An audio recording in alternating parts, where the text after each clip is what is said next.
Bueno, muchachos, ¿ya? ¿Cómo están? Ahora sí vamos a comenzar a trabajar nuestra sesión del día de hoy. Eh, a ver, voy a intentar cambiarme de lugar porque acá la luz no deja ver mi mejor perfil. ¿Ya? Síganme, por favor. A ver, a ver, muchachos. Bueno, buenas tardes nuevamente. Soy el profesor Francisco Mendoza. Hoy día vamos a terminar desarrollando una nueva clase del curso de Historia del Perú en el ciclo selección, así que comencemos a trabajar. El avance esta semana, como lo pueden ver en el título de la diapositiva, termina siendo el desarrollo del virreinato peruano. ¿Ya? ¿Cuál es el problema? ¿Ya? ¿O cuál es el tema que vamos a trabajar? En esta primera etapa del virreinato vamos a terminar trabajando cómo es que se crea el virreinato peruano, mediante qué leyes, qué territorios fueron organizados, etcétera. Y además de eso, tres puntos. Las reformas del quinto virrey del Perú, considerado como el más importante para la organización del virreinato entre el siglo XVI y XVII, que es el virrey Francisco de Toledo. Y además de eso, la organización social y la organización política del virreinato peruano. La próxima semana, de buena semana, vamos a terminar trabajando la organización económica y la organización cultural. Recuerden que esta y la próxima semana vamos a hablar del virreinato en dos siglos, siglo XVI, siglo XVII. ¿Ya? La próxima clase vamos a seguir hablando del virreinato, pero en una etapa diferente que es el siglo XVIII, llamada como las reformas borbónicas, que tienen una serie de cambios importantes por parte del gobierno y por eso se termina estableciendo en un tema aparte, que le iremos viendo poco a poco. ¿Ok? Comencemos la clase de hoy entonces, definiendo un poco qué cosa es el virreinato y recordando cómo es que este se creó. Digo recordando porque lo hemos visto en parte en la clase anterior.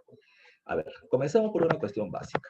Recuerden, cuando vienen los españoles, ya en 1532, y se va a terminar produciendo la captura del Inca Atahualpa en Cajamarca, su posterior asesinato y el posterior control del Cusco por parte de los españoles y los pueblos aliados que estos terminaron teniendo, hay que recordar que el sistema de gobierno que España respalda para este nuevo territorio es el sistema de las gobernaciones. Francisco Pizarro era gobernador de la Nueva Castilla y Diego de Almagro de la Nueva Toledo. No se olviden. En la clase anterior hemos visto cómo es que estos grupos pizarristas y almagristas van a entrar en una tremenda pelea, que es considerada como la primera guerra civil entre los españoles o los invasores.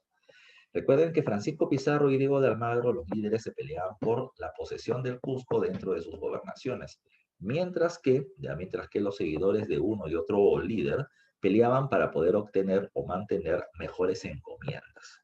Recuerden que una encomienda era un pueblo de indígenas entregado a un español, por lo general, que se llamaba encomendero, y él terminaba cobrando tributo a cambio de educar, evangelizar y cuidar a esta población. Recuerden que en esta guerra civil ambos líderes terminaron siendo asesinados y la corona española envía un representante llamado Vaca de Castro poniéndole fin a esta primera etapa del conflicto. Cuando Vaca de Castro hábilmente reparte encomiendas entre pizarristas y almagristas, recuerden que ellos estaban explotando indígenas y ganando muchos tributos, pero terminó habiendo un problema. El problema es que la corona española en 1542 decidió hacer una serie de cambios políticos, administrativos, económicos, sociales dentro de esta región americana. ¿Ok? Es ahí donde en el año de 1542 nace el virreinato peruano.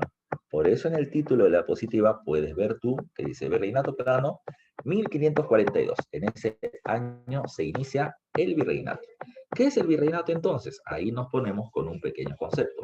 El virreinato es un sistema de gobierno. El primer sistema de gobierno son las gobernaciones. El virreinato reemplaza a las gobernaciones. ¿Ya? Es un sistema de gobierno establecido por la metrópoli, es decir, España, que es dueña de colonias en territorio americano, con el fin de consolidar y centralizar el poder en América, ya el poder en América de la corona española. ¿Por qué dice centralizar el poder, consolidar el poder de la corona? Porque, les repito, lo que se venía observando hasta ese momento es un tema muy peculiar, ya muy peculiar. Las personas más poderosas de lo que hoy podríamos llamar el Perú eran los encomenderos. ¿Ya? Repito, ellos no eran dueños de tierras ni eran dueños de población bajo la condición de esclavos, pero la explotación sobre los indígenas los terminó enriqueciendo y muchísimo, ¿ya? Segundo, recuerden que la Iglesia Católica era muy influyente dentro de la corona española y también dentro del territorio americano. Un sacerdote, y esto te he comentado en la clase anterior, llamado Fray Bartolomé de las Casas, denunció el abuso de los corregidores sobre los indígenas y la casi nula o el casi nulo intento de evangelización o cristianización con respecto a la población indígena. Entonces, la Iglesia Católica toma el reclamo de Bartolomé de las Casas y le termina diciendo a la corona española que si no puede cumplir la corona su tarea de evangelizar o cristianizar, entonces que se vayan, ¿ya? Y que la iglesia manejaría el territorio. Entonces, eso fue un pretexto más o un argumento más que va a utilizar el rey de España. Si los encomenderos, si los encomenderos no están evangelizando a la gente y están teniendo demasiado poder, lo cual los hace incontrolables porque los gobernadores son demasiado débiles, entonces vamos a terminar sacándolos. Creemos un nuevo sistema de gobierno, los virreinatos, para reemplazar a la gobernación. ¿De dónde viene la palabra virreinato? La palabra virreinato viene de la palabra virrey. Y la palabra virrey viene de la palabra vicerrey. ¿Qué cosa es un vicerrey? Cuando un presidente está en funciones, está gobernando y se muere, por ejemplo, quien asume la presidencia de la República es el primer vicepresidente de la República. ¿Ya? En la época de la monarquía, ¿qué se estableció? El rey dijo, yo soy dueño de los territorios americanos, pero ante mi ausencia, porque yo voy a estar en España y no en América, ante mi ausencia, el vicerrey va a ser mi representante directo. Gobernará como si yo estuviera presente. Ese vicerrey es el virrey. De esa manera, repito, una persona que representa directamente al rey es una forma de poder consolidar la imagen del gobierno de España sobre el territorio americano. ¿Qué más hay que tomar en consideración? Esta virreinato o estas leyes nuevas de Indias que terminaron dando vida al virreinato establecieron varias cosas. Número uno, en toda América, en todo el continente americano, iban a haber dos virreinatos. Uno era el virreinato de México, o Nueva España, que iba desde el sur de los Estados Unidos hasta el norte de Panamá. Y desde Panamá hasta Chile, o sea, toda Sudamérica, excepto Brasil, que le pertenece a Portugal, y Venezuela, que le pertenecía al Virreinato de México, todo eso era el Virreinato del Perú. O sea, quedan dos virreinatos con la figura del virrey como principal representante. Los encomenderos.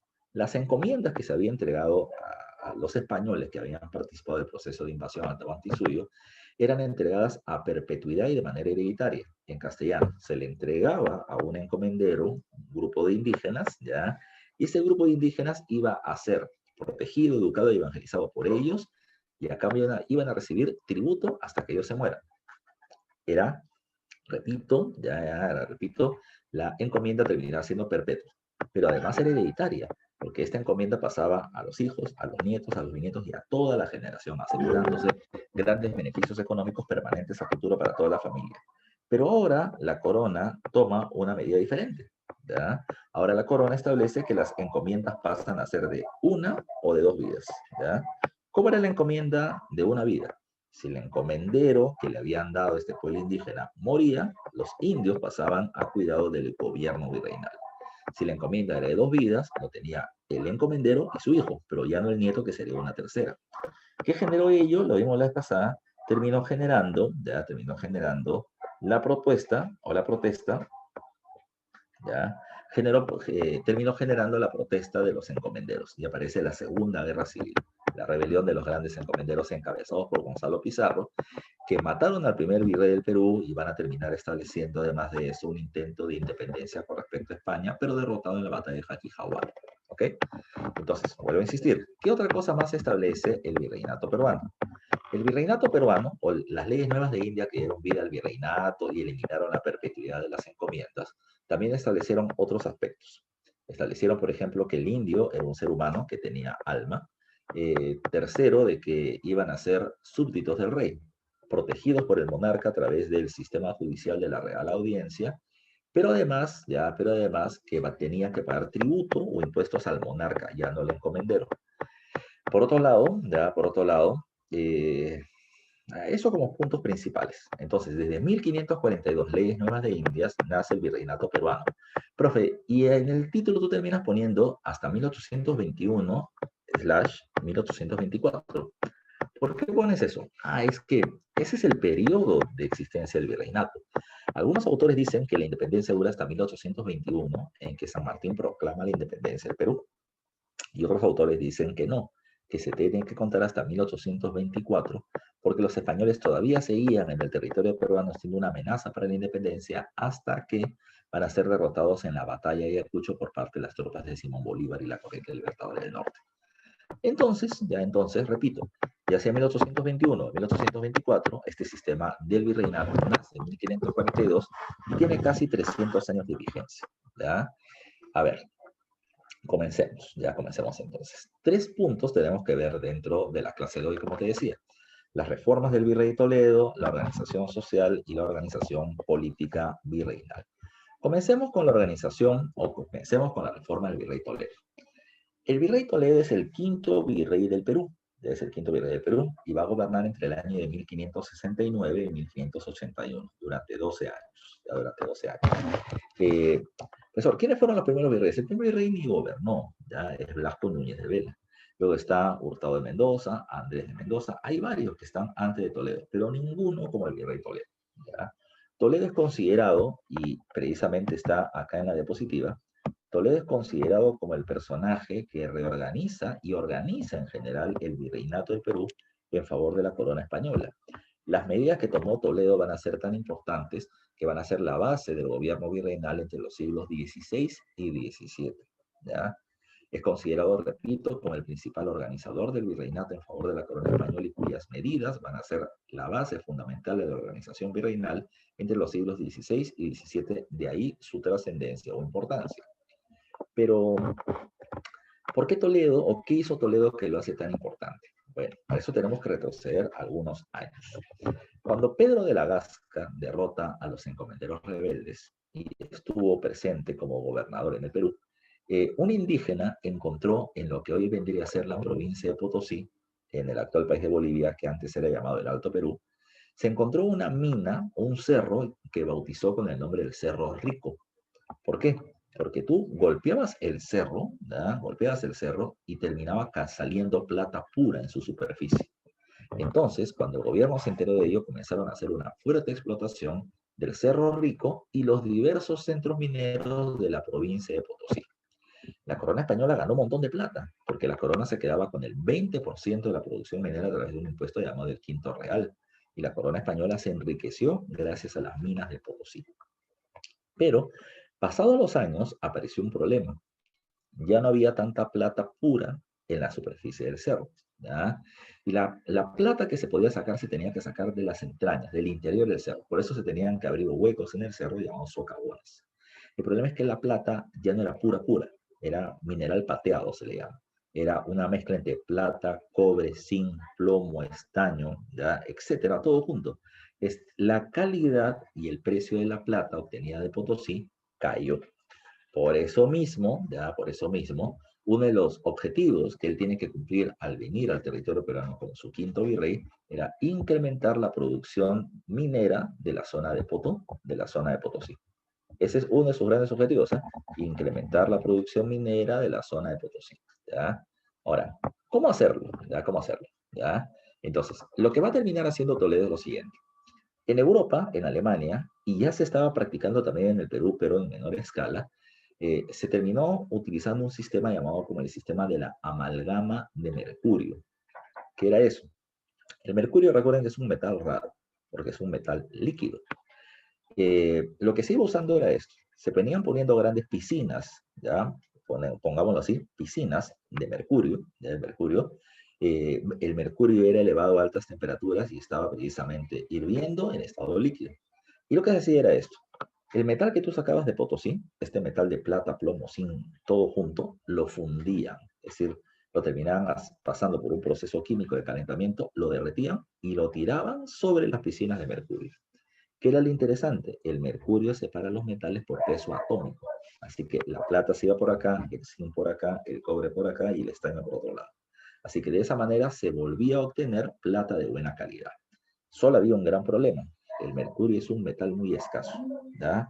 Pero el Perú y el virrey Toledo no podían, y la corona española no podía tener más suerte, ¿ya? La mina más grande de plata del mundo era Potosí, estaba en el virreinato peruano. Y la mina de mercurio más grande del planeta también estaba en el virreinato peruano, en la provincia de Huancavelica, ¿ya? En Huancavelica. La mina se llamaba Santa Bárbara, en la zona de Hualgayoco, ¿ya? O sea, no podía tener más suerte Toledo. Para incrementar la producción de estas minas plateras tan grandes, necesitaba mercurio y también encontraba dentro de su territorio. Le fue muy bien con el sistema de la amargura de mercurio, mejorando la cantidad y calidad de la plata. Pero falta algo, ya falta algo. Para poder sacar el mineral del cerro, yo tengo que tener trabajadores. En la actualidad es máquina. Se saca un montón de minerales, ya sea por socavón o por tajo abierto, pero en esa época no. En esa época se requería trabajador con su pico, con su lampa y con su carreta que vaya sacando del interior la mayor cantidad de beta o mineral posible. Entonces, ese terminaba siendo otro de los retos para el virrey Toledo, ¿ya? Tener una mano de obra indígena que pueda ser utilizada en este tipo de tareas. Profesor, pero ¿era difícil? Sí, era un poco complicado, porque recuerden ustedes, que hemos visto la clase anterior además, que producto de la llegada de los españoles se va a terminar generando un fuerte descenso demográfico. Mucha gente va a terminar muriendo entre la población indígena. Lo primero te dije la vez pasada por enfermedades como la viruela, sarampión y gripe, que es lo que más mata a la población nativa. Pero también habría que tomar en cuenta que la tremenda cantidad de guerras, la resistencia inca, las guerras civiles, etcétera, habían disminuido la población indígena, los suicidios, etcétera, y el dispersamiento de la población. Toledo necesita algo, necesita mucha mano de obra, ¿ya? Mucha mano de obra, sobre todo cercana a Potosí y a Huancavelica. Entonces, ¿qué cosa fue lo que hizo? A los pequeños pueblos o a los pueblos con pequeña cantidad de población que estaban dispersos en diferentes lugares, ¿qué es lo que hizo el virrey Toledo? A estos pueblos dispersos los terminó concentrando, reuniendo en un solo territorio, ¿ya? Reduciendo a un solo espacio. Y a este grupo de pueblos indígenas reducido, concentrado en un solo espacio, se le conoce con el nombre de las reducciones. ¿Ya? No te olvides tú a estos diversos pueblos dispersos, Toledo los termina reuniendo, concentrando en un solo lugar y pasan a ser conocidos con el nombre de las reducciones. ¿Por qué era importante? Porque esta reducción de pueblos indígenas le permitía tener una gran cantidad de población disponible para poder llevarlos a trabajar. Y además de eso, para facilitar el cobro de los impuestos. ¿Cuál es el impuesto que paga el indígena? El tributo indígena, el tributo indígena. Entonces es ahí donde viene otro de los aspectos importantes. Precisamente, ya estamos hablando de sus medidas, dice acá. Se establece las reducciones indígenas, ¿ya? La concentración de estos pueblos en un solo espacio. Pero además me dice la organización de la mita minera. Ahí viene un aspecto que es importante, ¿ya? Muy importante. Acá hay un dato que es el censo, ¿ya? El censo. Entonces, vamos a recordar unos datos sobre el virrey Toledo. Toledo llega con una serie de intelectuales de muy buena calidad de procedencia española. Llega, por ejemplo, con Polo de Gardo, llega con José de Acosta y con otros personajes más, ¿ya? Y una de las primeras cosas que hace el virrey Toledo termina siendo una visita general, así se le llama precisamente en España. La visita general terminaba siendo un viaje con él y sus funcionarios a diferentes provincias de la costa y de la Sierra Central, ¿ya? De la zona del Cusco y de la zona del Altiplano, ¿ya? Esa visita general no es más que un censo, es decir, va a terminar viendo en cada pueblo cuánta gente vive, a qué se dedican, cuáles son sus principales tierras fértiles, cuánto es su producción de alimentos que viene teniendo, qué obras les terminan faltando, etcétera. Recoge un montón de información para qué, para conocer el terreno que va a terminar gobernando y tomar las decisiones más adecuadas posibles. Dentro de esta visita general o censo que se realiza, hay algunos puntos que van a terminar siendo importantes. Se da cuenta Toledo, ¿ya? Y sus asesores, ¿ya? Y sus asesores. A ver, un ratito, muchachos. Me están preguntando por interno algo acá de la academia.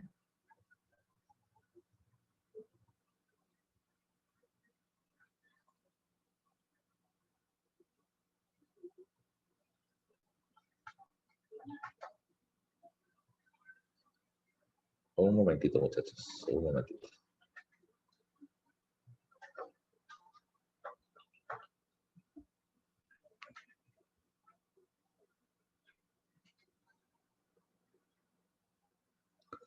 Ya, te decía. Eh, ya. Dentro de esta información que van recogiendo, hay algo que Toledo se da cuenta, que en todos los pueblos por donde pasa, todos los pueblos repetían siempre lo mismo, que en la época del Tahuantinsuyo, cuando el Inca mandaba, ya, cuando el Inca establecía la mita, todo el mundo iba a trabajar. Espero que recuerdes que la mita terminaba haciendo el trabajo del pueblo en favor del Estado, ya, como tributación. Y cuando Toledo se dio cuenta de eso, dijo, bacán, ¿qué es lo que hay que hacer? Hay que restablecer la mita, ¿ya? Para tener mano de obra disponible que trabaje para el Estado, ¿ya? Pero Toledo, por si acaso, y eso te lo digo desde ahorita porque la siguiente semana ya vamos a ver algún cambio, la mita que establece Toledo solamente es para la minería, que se llama la mita minera, trabajadores solamente para extraer minerales. Uno de los datos importantes que hace Toledo también es esto. Profe, en la época inca la gente trabajaba como tributo en favor del Estado. Y en la época del virreinato, más o menos, ya más o menos. Porque Toledo, a la gente que trabaja, ya que trabaja en las minas, les va a terminar pagando un sueldo.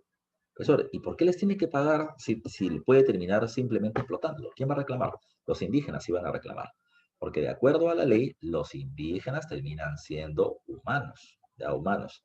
Y si a un humano no le pagas por su trabajo, eso se llama esclavitud. Y el indio no podía ser esclavo, solo los negros, ¿ya? Que tenían dicha condición. Entonces, Toledo les paga. Y no les paga poco. Vamos a poner un ejemplo. Toledo les termina dando a la gente por trabajar 2 o 3 semanas en las minas, bajo el sistema de la mita, les termina pagando 600 soles, vamos a poner un precio así, ¿ya? Pero ¿para qué les termina pagando? Toledo quería dos cosas. Con este dinero que yo te pago, tú vas a terminar pagando el tributo indígena. Profe, pero eso no es nuevo, porque tú me vas a hablar del tributo indígena antes. Sí, pero antes de Toledo el tributo se pagaba con trabajo o con parte de la producción que se termina obteniendo en este suelo. Con Toledo ya no.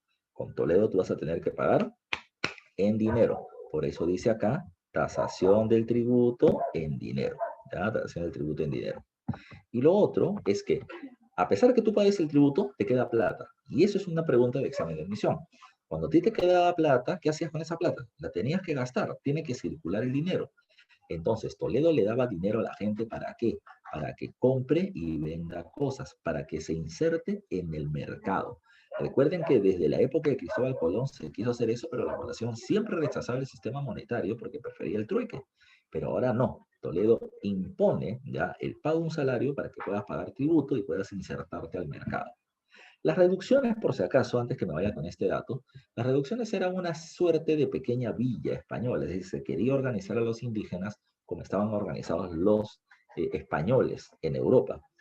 Aunque esto no va a terminar funcionando por completo, ¿ya? Pero se intentó hacer. También se intenta reducir el poder de los caciques, pero aún así ellos eran la autoridad, ¿ya? O de la nobleza indígena, los gobernantes indígenas. La gente los reconocía como autoridad y por lo tanto tampoco esto se va a terminar aplicando por completo. ¿Ok? No se olviden. Entonces, Toledo, repito, ¿qué hace? Incrementa la producción de las minas de Potosí con el uso del mercurio de Huancavelica, organiza a la población indígena bajo el sistema de reducciones, uno, ya cobrando el tributo indígena en dinero, y dos, además de eso, insertando a la población indígena dentro del sistema o dentro del mercado, porque van a tener dinero para poder comprar y vender cosas. Otra de las cosas importantes que se saca de la visita general o el censo del virrey Toledo es que había un reclamo en Europa. En Europa se reclamaba que el dominio español sobre el Tahuantinsuyo era ilegal. Y te explico por qué. De acuerdo a la legislación europea, ¿ya? Cuando un rey muere en el campo de batalla puede ser asesinado por cualquier persona, por el más humilde de los campesinos sin un problema. Pero si un rey es tomado prisionero, ¿ya? La única persona que puede arrebatarle la vida es otro rey.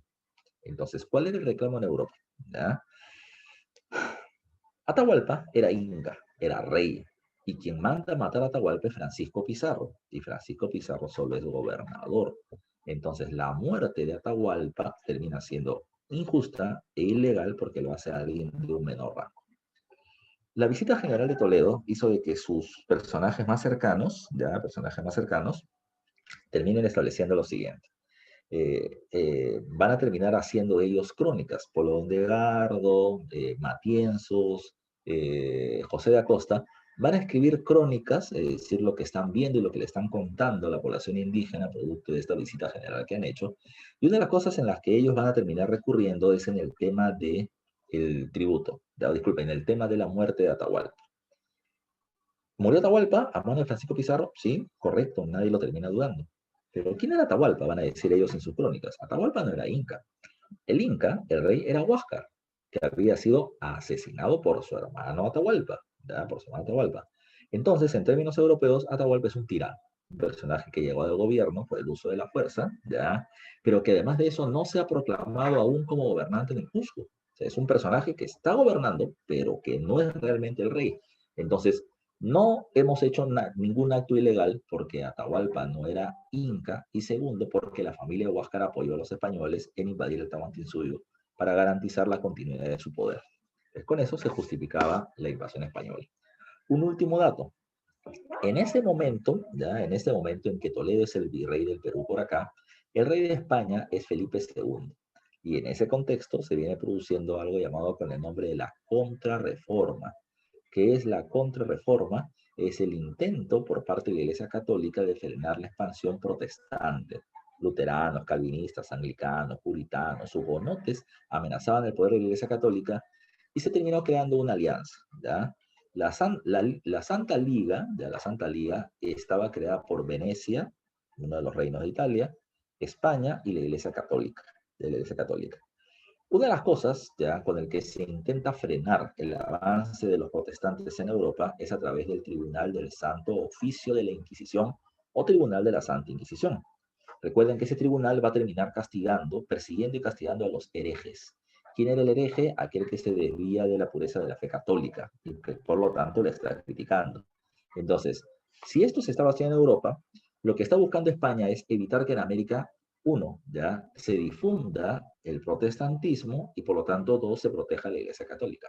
Por ello es que durante el gobierno del virrey Toledo se establece en el Perú el Tribunal del Santo Oficio de la Inquisición.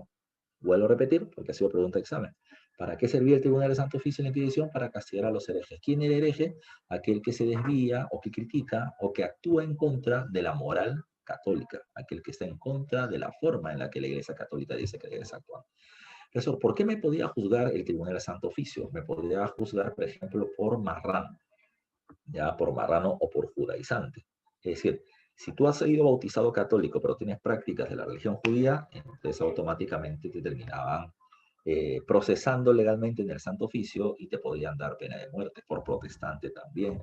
También te podían juzgar, por ejemplo, ¿por qué? Por apóstata. Ya, el apóstata era el bautizado católico, pero tiene sus prácticas religiosas de la religión anterior. Te podían procesar por bígamo, por tener dos esposas.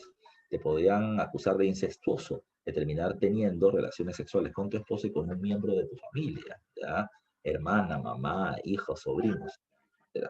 Te podían también castigar por sodomita, por homosexual, y así por el estilo.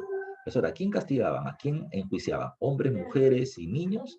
¿Blancos, negros e indios? No, al indio no. Al indio lo terminaban procesando o lo terminaban juzgando su cura doctrinero en su pueblo, ¿ya? Eso, ¿y por qué no juzgaban al indio y al español por igual? Bueno, lo que se mencionaba es que, y eso te lo mencioné la vez pasada también, es que si bien al indio lo reconocen como humano, lo consideran como un menor de edad, como un cristiano nuevo. Entonces, no le puedo aplicar toda la sanción de la ley porque recién está conociendo esta religión. Ese era uno de los argumentos que se terminaba,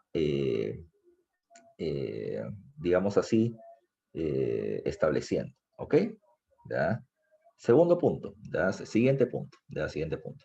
Repito, estas y muchas otras más medidas que hace el virrey Toledo, el hospital para indios en Potosí, la Casa de la Moneda en Potosí, luego en Lima, y un montón de cosas más que hace Toledo, es lo que hace que se considere el virrey Toledo como el organizador del virreinato en favor de la corona española entre los siglos XVI y XVII, y por lo tanto la consolidación del sistema virreinal.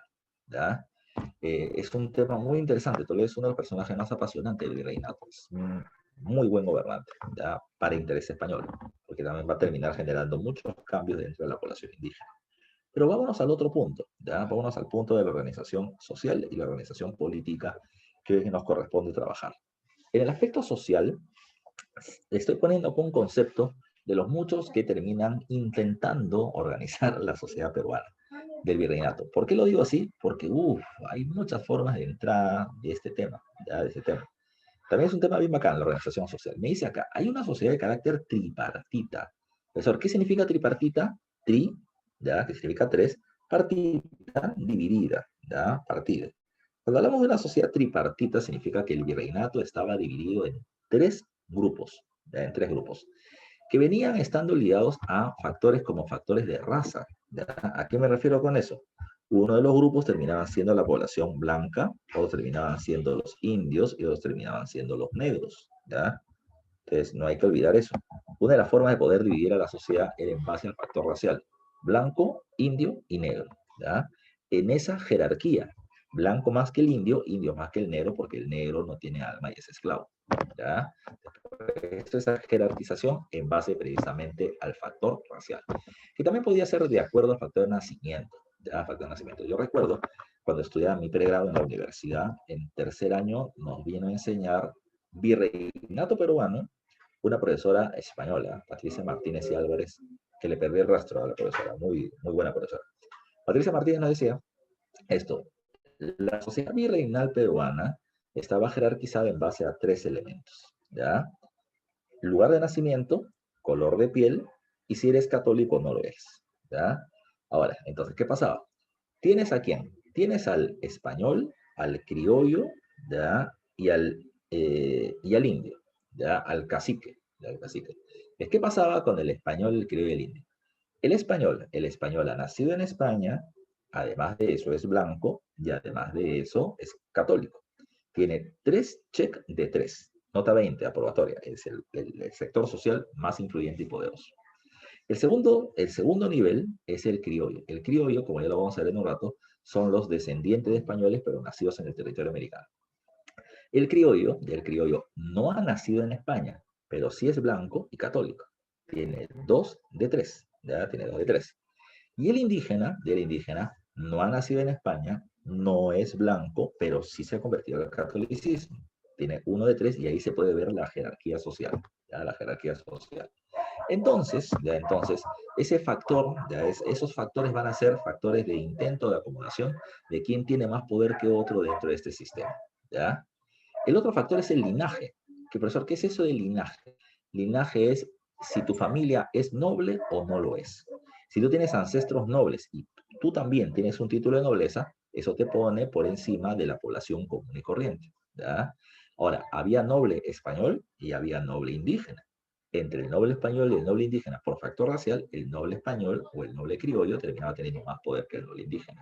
¿Ya? Recuerden esa jerarquía por factor de raza. El factor raza no se elimina, ¿ya? Puede haber español e indio, noble, pero el español siempre va a ser más porque tiene raza blanca, ya raza blanca. Y ocupación, ¿a qué me refiero con ocupación? A la profesión a la que se dedica. Puede ser, por ejemplo, tú, virrey, funcionario en el gobierno, sacerdote, juez, oidor, alcalde. Puede ser, por ejemplo, también sacerdote, obispo, arzobispo, y precisamente por la ocupación que vienes teniendo profesor en la Universidad de San Marcos, y por esa jerarquía que tienes, eso te da un mayor poder en comparación a otro grupo de pobladores, artesanos, agricultores, pescadores, que si bien cumplen un rol dentro de la sociedad, no tienen el mismo nivel de poder por la ocupación a tarea que terminan teniendo. ¿Ya? Varios de ustedes están entre quinto y cuarto de secundaria, algunos en tercero y creo que uno está en segundo. ¿Ya? Y tienen que tomar muy en cuenta algo. Muchos de ustedes están preparándose para la universidad porque ustedes quieren o porque sus padres también los han inducido a eso. Y una de las cosas precisamente que la universidad te va a terminar dando es estatus, tu estatus social. ¿A qué te refieres con eso, profe? ¿Que tú eres millonario? No, para nada. Ya. Pero la cuestión está de cuando tú termines diciendo, yo soy sanmarquino, solamente es eso, dices, te van a terminar mirando de una manera rara, no porque le vas a robar o le vas a tirar piedra, sino porque te van a poner como alguien que conoce, ¿ya? Como alguien que conoce. O tú vas a decir, yo soy ingeniero, soy arquitecto, soy abogado, soy profesor, soy historiador. Eso también te da un cierto prestigio por parte de la sociedad. La gente lo mira diferente, la familia lo mira diferente. Esa jerarquía por la ocupación también es importante dentro de una sociedad que buscaba eso, que buscaba precisamente destacar, alguien ser más que el otro, ¿ya? Alguien ser más que el otro. Entonces, estos posicionamientos sociales, ya sociales, terminan siendo importantes. Su compañero acá me está diciendo, profe, ¿y los mestizos? A eso vamos a ir en un ratito. Pero primero estamos hablando de los grupos, digamos, sólidos, ¿no? Blanco, indio, negro, ¿ya? Después hablamos de las mezclas. El casta es mezcla, pero vamos a ver en todo momento algunas peculiaridades. Una de las cosas que se buscó, y eso fue una de las cosas que buscó el virrey Toledo, era, como le dije, formar pueblos de indios, las llamadas reducciones bajo una organización española. Pero esto venía conteniendo en su interior algo llamado con el nombre de segregacionismo. ¿Alguien conoce qué significa la palabra segregación? ¿Ya? A ver si me la terminan respondiendo por el chat. Si no la sabes, ponme no, ¿ya? Pero si alguien la sabe, me puede dar su explicación, sería interesante. ¿Alguien sabe qué cosa significa segregar, segregación o segregacionismo? A ver, los espero en el chat. ¿Cuántos somos ahorita de la ola? Somos 34. Deberían haber por lo menos 5 respuestas, ¿ya? A ver, por interno me están diciendo, profe, significa separar por una razón o mejorar. Separar por una razón puede ser, ¿ya? Está como que cerca, ¿ya? Pero mejorar no necesariamente, ¿ya? A ver, hay dos respuestas más. Dice, separar, separar. Tú me estás dando el sinónimo, pero no me estás dando el significado de segregación. Segregación significa, ¿ya? Separar, pero separar por factores, ¿ya? Por factores como raza, sexo, religión, etcétera, ¿ya? No es separar un frejol de otro frejol, ¿ya? No es separar dos sillas, ¿ya? Es separar gente por alguna condición, ¿ya? Por alguna condición en donde se hable de superioridad e inferioridad, ¿ya? Marginación, muy bien, marginación. Es cuando hablamos del segregacionismo, ¿qué pasó? Toledo pensaba, ¿ya? De que los blancos podían vivir por acá y los indios podían vivir por acá, ¿ya? O sea, cada uno de ellos en sus respectivos territorios. Podían vivir en el mismo país, en la misma provincia, en el mismo distrito, juntos, pero no revueltos. Cada uno tiene que entender su espacio. Esa es la segregación. Blancos por acá, indios por acá, indios por acá. Ahora, ¿cuál era la idea de eso? ¿Ya? Eso es precisamente lo que le da vida a este concepto, que es el concepto de las dos repúblicas, ¿ya? Las dos repúblicas, la República de Españoles y la República de Indios, ¿ya? ¿Dónde vivirían los españoles, profe? En la ciudad, en la zona urbana, ¿ya? Van a tener su jefe de gobierno, que es el alcalde en el municipio llamado cabildo. En cambio, los indios van a vivir en el campo, en la zona rural, donde se producen los alimentos, ¿ya? En la reducción, donde su jefe local va a terminar siendo el cacique, otro indio. Indio manda sobre indio. Indio no manda sobre español, porque el indio es menor de edad, ¿ya? Bajo esa justificación de ser menor de edad, se justifica el racismo o el poder en manos de los españoles. Pero esa era la idea de segregación, de separación, ¿ya? Ahora, profe, una pregunta. ¿Y el negro? ¿Ya? ¿Dónde dejas al negro? Es que ahorita estoy explicando el tema de las repúblicas, pero la idea era esta, ¿ya? Ya la idea era esta. La idea era separar a todos, blanco por acá, indio por acá, negro por acá. Pero aguanta, pero si el blanco vive en un lugar y los indios y los negros separados, ¿quién trabaja para el blanco? Es que para eso habían peculiaridades. Repito, juntos pero no revueltos, ¿ya? Juntos pero no revueltos. Para eso te puedo hablar de un ejemplo, la ciudad de Lima. La ciudad de Lima, la que tú conoces precisamente como la ciudad de Lima, recordemos que en la época del virreinato era así, chiquitita, ya chiquitita. Solamente estaba conformada por parte de lo que hoy llegan a ser tres distritos. El centro de Lima o cercado de Lima, del cercado de Lima, donde vivían los blancos, Barrios Altos, donde vivían los indios, y el Rímac, donde vivían los negros. Esos eran los tres lugares, ¿ya? Blanco en el centro, indio en Barrios Altos, negro en el Rímac. ¿Ya? Así era la separación, la segregación por raza. ¿Ya? La segregación por raza. Pero, profe, ¿y eso qué cosa genera? Ahí vamos a entrar al segundo punto. ¿Ya? Al segundo punto, profe. Si cada uno de ellos vivía en su espacio, ¿significa de que no se juntaban? Sí. El indio, ya el indio y el negro entraban al centro de Lima, pero tenían que entrar por garitas de control, es decir, por lugares donde se registraba el nombre de quien está entrando, la fecha para la que está entrando y qué cosa viene a hacer dentro de este lugar de los blancos. Y así como entró por ese lugar, tiene que salir por el mismo lugar para registrar su salida. Es decir, para que no se queden a vivir ahí. Tú podías entrar porque trabajabas en la casa de alguien, ya como sirviente, un trabajo momentáneo, porque tenías un pequeño negocio, porque eras comerciante. Pero después de eso te tenías que retirar. Ahora, profe, ¿me está diciendo que en el centro de Lima no vivía ningún niño, ningún negro? Sí, podían vivir como sirvientes, podían vivir como esclavos, ya como esclavos, pero siempre respetando las jerarquías que habían.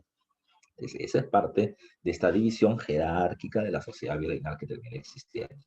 Insisto, El gobierno buscó separar españoles e indios, ya, zona urbana, zona rural, su alcalde en el cabildo, su cacique, ya, su cacique. Pero así como lo buscó separar de esa manera, territorial y administrativamente, también en el tema tributario. El indio pagaba tributo indígena, ya, tributo indígena, pero el blanco no pagaba tributo blanco, ya, ese era un tributo que perjudicaba al indio. Hubo una forma de compensarlo, que es lo que se hizo. El indio no pagaba alcabala. La alcabala es el impuesto al comercio interno, y se le omitía ya al indígena. Por otro lado, en la República de Indios, ya en la República de Indios, había otra peculiaridad. Eh, por ejemplo, cada uno de ellos venía teniendo su legislación especial, ¿ya? Leyes en favor de uno o en contra de otro, que era parte de esta segregación que se busca ahora. La pregunta también es, ¿quién es español y quién es indio en la época del virreinato? Y si entre ellos también existen igualdades y diferencias. Pues veamos. Según el virreinato, español era todo aquel que tenga ascendencia europea. ¿Qué significaba eso? Estaba el llamado español peninsular, es decir, aquellos que habían nacido en España y que habían venido al territorio americano. A muchos de ellos se les llama chapetones. ¿Por qué? Porque ellos terminaban llegando a provincias donde había mucha altura.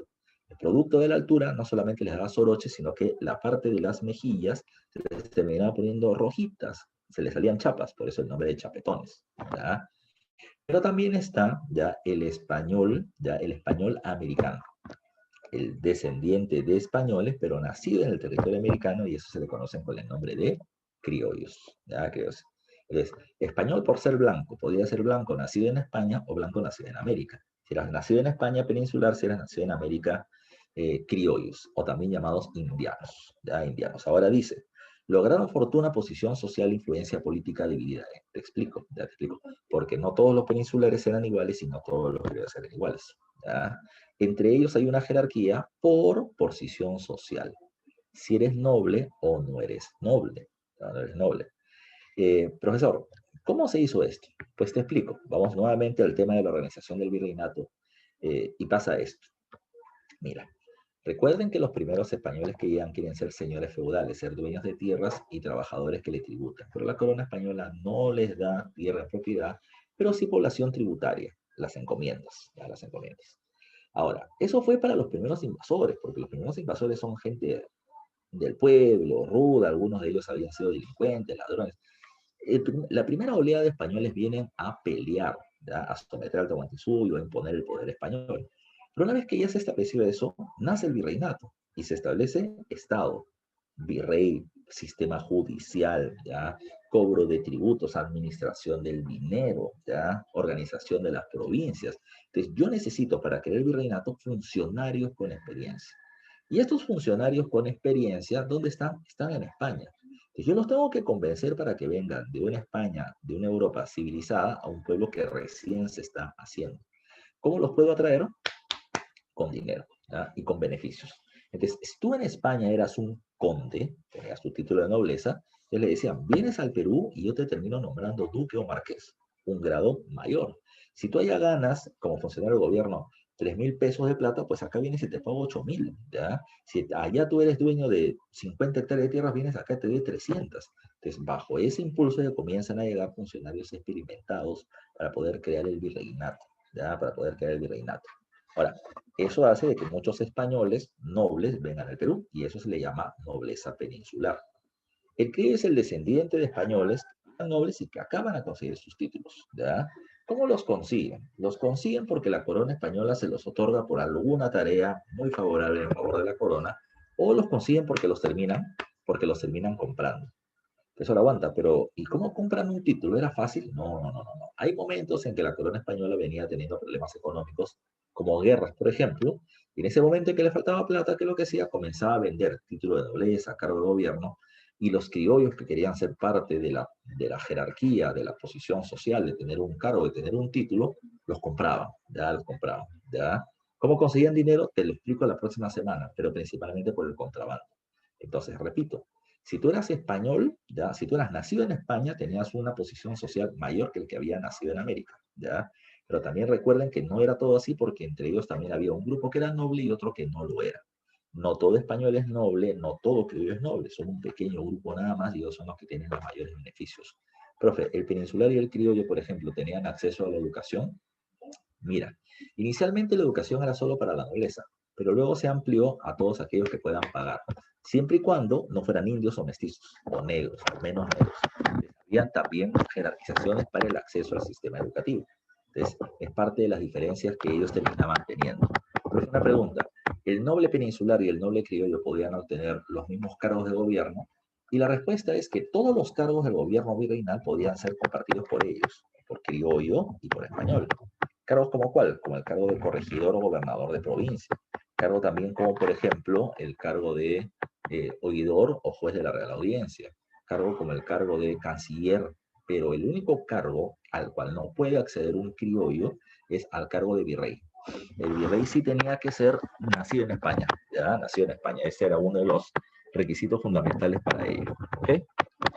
Déjame cambiar un rato de escenario porque tengo que cargar la computadora para seguir trabajando. Ya estamos, seguimos. Vamos a acomodarlo acá en mi super escritorio. A ver. Por otro lado, está el caso de los indios. Ya los indios. El indio, ya te dije. El indio ya vive en las reducciones en el área rural y está liderado por un cacique. ¿Quién es el cacique, profe? Los curacas de la época del Tahuantinsuyo. ¿Ya? Ahora, recuerden, y te dije esto hace un momento, se llegó a la conclusión que el indio tiene alma y por lo tanto es humano. El español también tiene alma y es humano. Y ahí venía un problema. Si español e indio son iguales porque tienen alma y son humanos, entonces pueden acceder a los mismos beneficios. Pero ahí se termina estableciendo un argumento. Te dije ya hace un rato. El indio es humano, pero es como un menor de edad que recién está conociendo ya el cristianismo. Entonces ya va a tener que ser guiado por sus hermanos mayores que terminan siendo los españoles.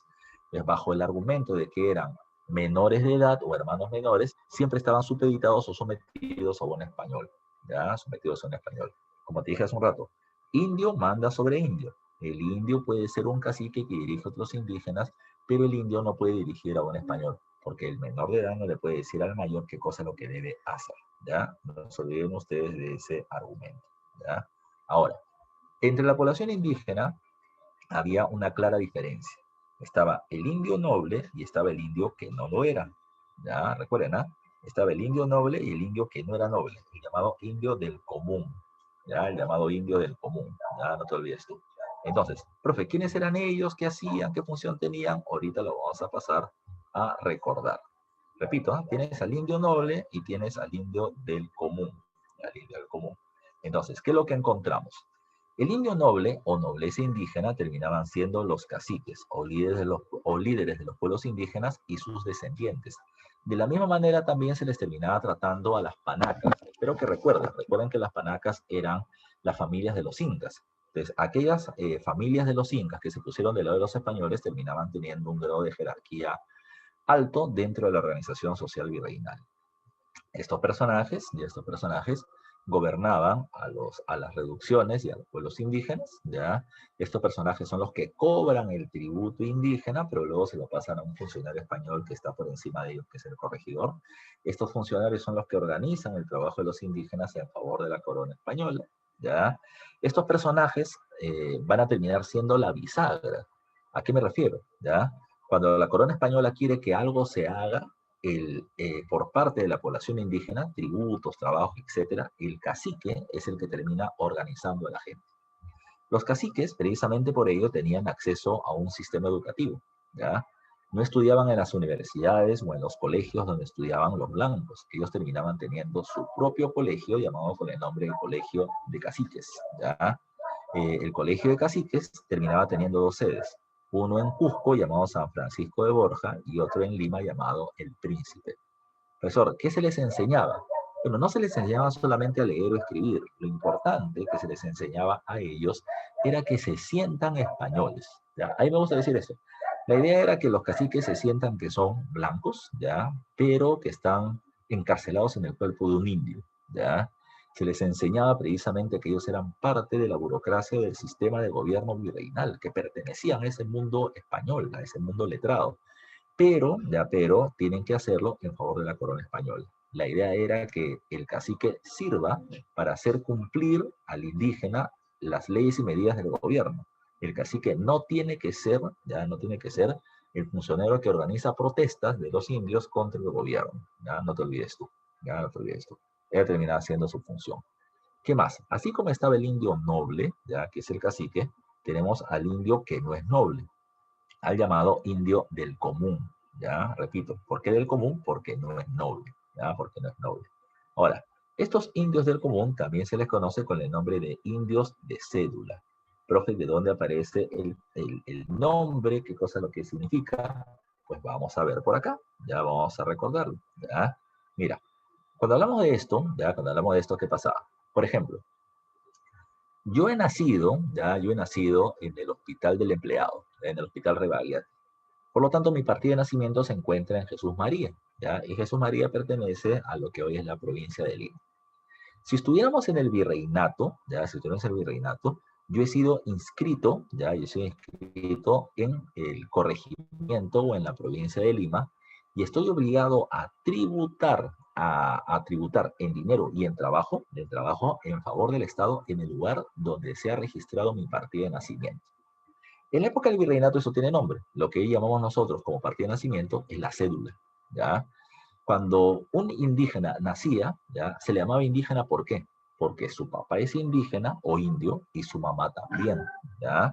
El papá es Manco Cápac, la mamá es Mama Oyo, el niño es Inchirroca, ¿ya? O sea, más indígena no puede ser.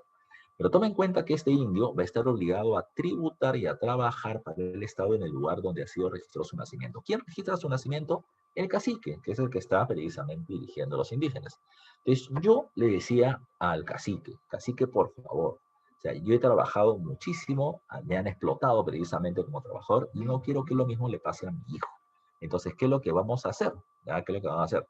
Yo te voy a sobornar a ti, cacique, te voy a terminar dando un poco de dinero, de plata que he conseguido en las minas que he trabajado, y te la voy a dar a ti. Pero quiero que pongas que su madre es Mama Oyo, pero que su papá es Cristiano Ronaldo. Si su mamá es indígena y el niño y el papá es blanco, entre comillas, o español, entonces el hijo será mestizo. Y el mestizo no paga tributo indígena. ¿Ya? ¿Por qué te comento eso? Vuelvo a repetir, la mayoría de los indios viven en reducciones y tienen que tributar trabajando y en dinero para el Estado. Pero había otra forma de poder sacarle la vuelta a la ley, ¿ya? Pues evitando que yo sea reconocido precisamente como indio. ¿Cómo lo podía hacer? Repito, sobornando al cacique para que a mi hijo no le ponga que tiene la condición de indio, o había otra fórmula más, ¿ya? Había otra fórmula más. La otra fórmula para poder evadir el impuestos era bajo la condición de forastero, y te explico, ¿ya? Y claro, lo ponle cualquiera, David Beckham, Christian Meyer, ya, ponle, no sé, Jesús Alzamora, un blanco nada más, cualquier persona blanca, ya, cualquier persona blanca. Papá blanco, mamá indígena, el niño se le llama se le llama mestizo, ya no te olvides tú, ya no te olvides tú. Entonces, esa era la forma de poder evitar el tributo indígena, nombrando a mi hijo como mestizo, o la otra era yéndome del lugar donde nací. Si yo nací en Lima, vuelvo a repetirlo por cuarta vez, si nací en Lima estoy obligado a tributar en dinero y en trabajo en favor del Estado en el lugar donde ha sido registrado mi nacimiento, en Lima. Entonces, si la ley dice que yo tengo que trabajar en Lima, ¿qué pasa si me voy de Lima? No tributo, ya no tributo. Entonces, ¿qué es lo que hacía la gente hábilmente? Los que nacían en Lima se iban a Cusco, lo de Cusco a Piura, lo de Piura a Puno, lo de Puno a Ancash, y así todo el mundo se movía. Al lugar donde llegaban se les conocía con el nombre de forasteros. Repito, al lugar donde tú llegabas se te conocía con el nombre de forastero, porque no eres de acá, eres de otro lugar, ¿ya? Ese era el forastero. Entonces, el forastero no paga tributo indígena. Es indio, sigue siendo indio, pero como está en un lugar diferente a su lugar de nacimiento, entonces no pagaba tributo. Profe, ¿me parece o está evadiendo los impuestos? Por supuesto que está evadiendo los impuestos. Profe, y nadie hace nada. Mira tú, ya mira tú. Si yo llego a otra provincia, el jefe de una provincia, como lo veremos en un rato, se les conoce con el nombre de corregidores. El corregidor podía, si quería, ya si quería, agarrar a esos indígenas y llevarlos a su provincia de origen, ya de origen. Y cuando llegue seguramente los van a castigar y demás. Pero el corregidor era un funcionario que también venía teniendo ambiciones personales, sobre todo dinero. Es que lo que hacía el corregidor le decía al indígena, mira, ¿sabes qué? Ya, ¿sabes qué? Tú estás viviendo acá y no estás pagando tributo indígena. yo te podría regresar a tu lugar de nacimiento, pero no lo voy a hacer porque me cae bien, ¿ya? Entonces, como me cae bien, vamos a hacer lo siguiente. Tú en tu pueblo tenías que pagar un tributo indígena que te cuesta como 200 soles, ¿ya? 200 soles cada 6 meses, o 300 soles, vamos a poner 300. Pero vamos a hacer esto. Yo te voy a terminar vendiendo a ti, vamos a poner un ejemplo, esta taza, ¿ya? Esta taza. Te voy a terminar vendiendo a ti esta taza, ya esta taza, por un precio de 150 soles, ¿ya? Dime tú en el chat, a ver, reviéntame el chat, ¿ya? Pregunta, ¿pagar por una taza 150 soles terminaba siendo caro o barato? ¿Ya? Dime tú, ¿era caro o barato pagar 150 soles por una taza? ¿Ya? Por una taza. Habla, habla, habla. Somos 34, no puede ser que solamente me estén respondiendo 4 personas, ¿ya? ¿Era caro o barato? ¿Ya? Y la respuesta que me deben estar poniendo es que era carísimo, ¿ya? Era un ojo de la cara. Profesor, ¿y los indígenas pagaban o no pagaban eso? Y la respuesta es sí lo pagaban, ¿ya? Y la respuesta es sí lo pagaban. Profesor, pero ¿por qué son tan tontos si van a terminar pagando tanto por algo que no vale tanto? Es que ahí viene la situación. Ponte a pensar. El indígena decía, ¿por qué me fui de mi pueblo? Para no pagar tributo indígena, ¿ya? Que es como un pago de 300. Ahora, si yo llego al pueblo B, donde soy un forastero, y el corregidor no me vota, pero me obliga a pagar 150 soles por una tasa que no vale ni 5, ¿ya? Ni 5, entonces, ¿por qué lo pagaría la gente? Porque es mejor pagar 150 que pagar 300. Si me regresan a mi pueblo, voy a tener que pagar 300, mientras que acá no pago el tributo indígena y pago solamente 150 soles por una tasa que a mí ni me sirve, ¿ya? Pero es mejor pagar 150 que 300. No sé si me dejo entender la idea. Entonces, ¿quién ganaba? Ganaba el indígena, que no pagaba tanto impuesto, ganaba el corregidor, que terminaba vendiendo productos que no eran útiles, pero que la gente terminaba pagando, y el sistema se le llamaba reparto, pero el que no ganaba terminaba siendo el gobierno español. ¿Por qué? Porque el gobierno español está perdiendo una gran cantidad de tributarios precisamente, ya precisamente por esos traslados que se vienen haciendo de un lugar a otro, ¿ya? No se olviden ustedes. ¿Qué más hay que tomar en cuenta? ¿Ya? ¿Qué más hay que tomar en cuenta? Bueno, vamos saliendo un poco del español y los indígenas y vamos a ver otros puntos más, de otros puntos más. A ver, ya a ver.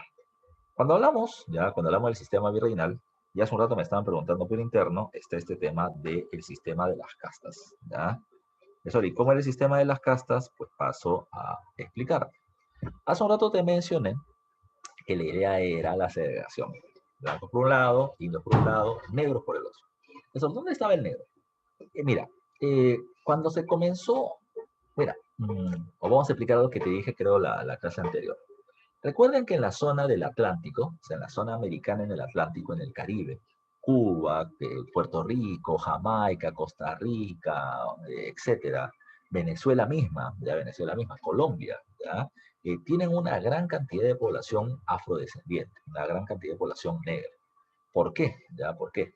Porque en este lugar la cantidad de población terminaba siendo reducida y porque fueron muy golpeados con el tema de las epidemias y enfermedades que trajeron los españoles como viruela, sarampión, gripe y demás, ¿ya? Así que ante la falta de indígenas que fueron muriendo o que eran escasos, ¡pum!, los terminaron poblando con población negra. Cuando vienen los españoles, recuerden que el tema de las epidemias mata mucha gente, pero mata mucha gente sobre todo en el norte del Perú, ¿ya? Pero no tanto así en la zona del sur, ni en la costa ni en la sierra, ¿ya? Entonces la población indígena terminaba siendo numerosa. Cuando se comienza a traer a los esclavos o a los negros bajo la condición de esclavos, ellos no venían como reemplazo del indio. Se intentó ya de que ellos, por la fuerza física que tenían, sean llevados como trabajadores a las minas, pero el soroche no los dejaba trabajar, ya no los dejaba trabajar. Entonces se estableció ya una división geográfica laboral. El negro iba a ser principalmente esclavo en las zonas de la costa y los indios iban a terminar siendo yanaconas, trabajadores campesinos que tributaban ante el español, ya como un siervo de la Edad Media, ya en la zona de la sierra. Entonces, segregación, ya blanco en la zona urbana, ya indios sirvientes viviendo en la sierra, negros esclavos viviendo en la costa, cada uno en su espacio. Vuelvo a repetir la frase que te mencioné hace un rato, juntos pero no revueltos, porque el amo podía tener su sirviente y su esclavo, indio y negro respectivamente. Pero, pero hay que tomar en cuenta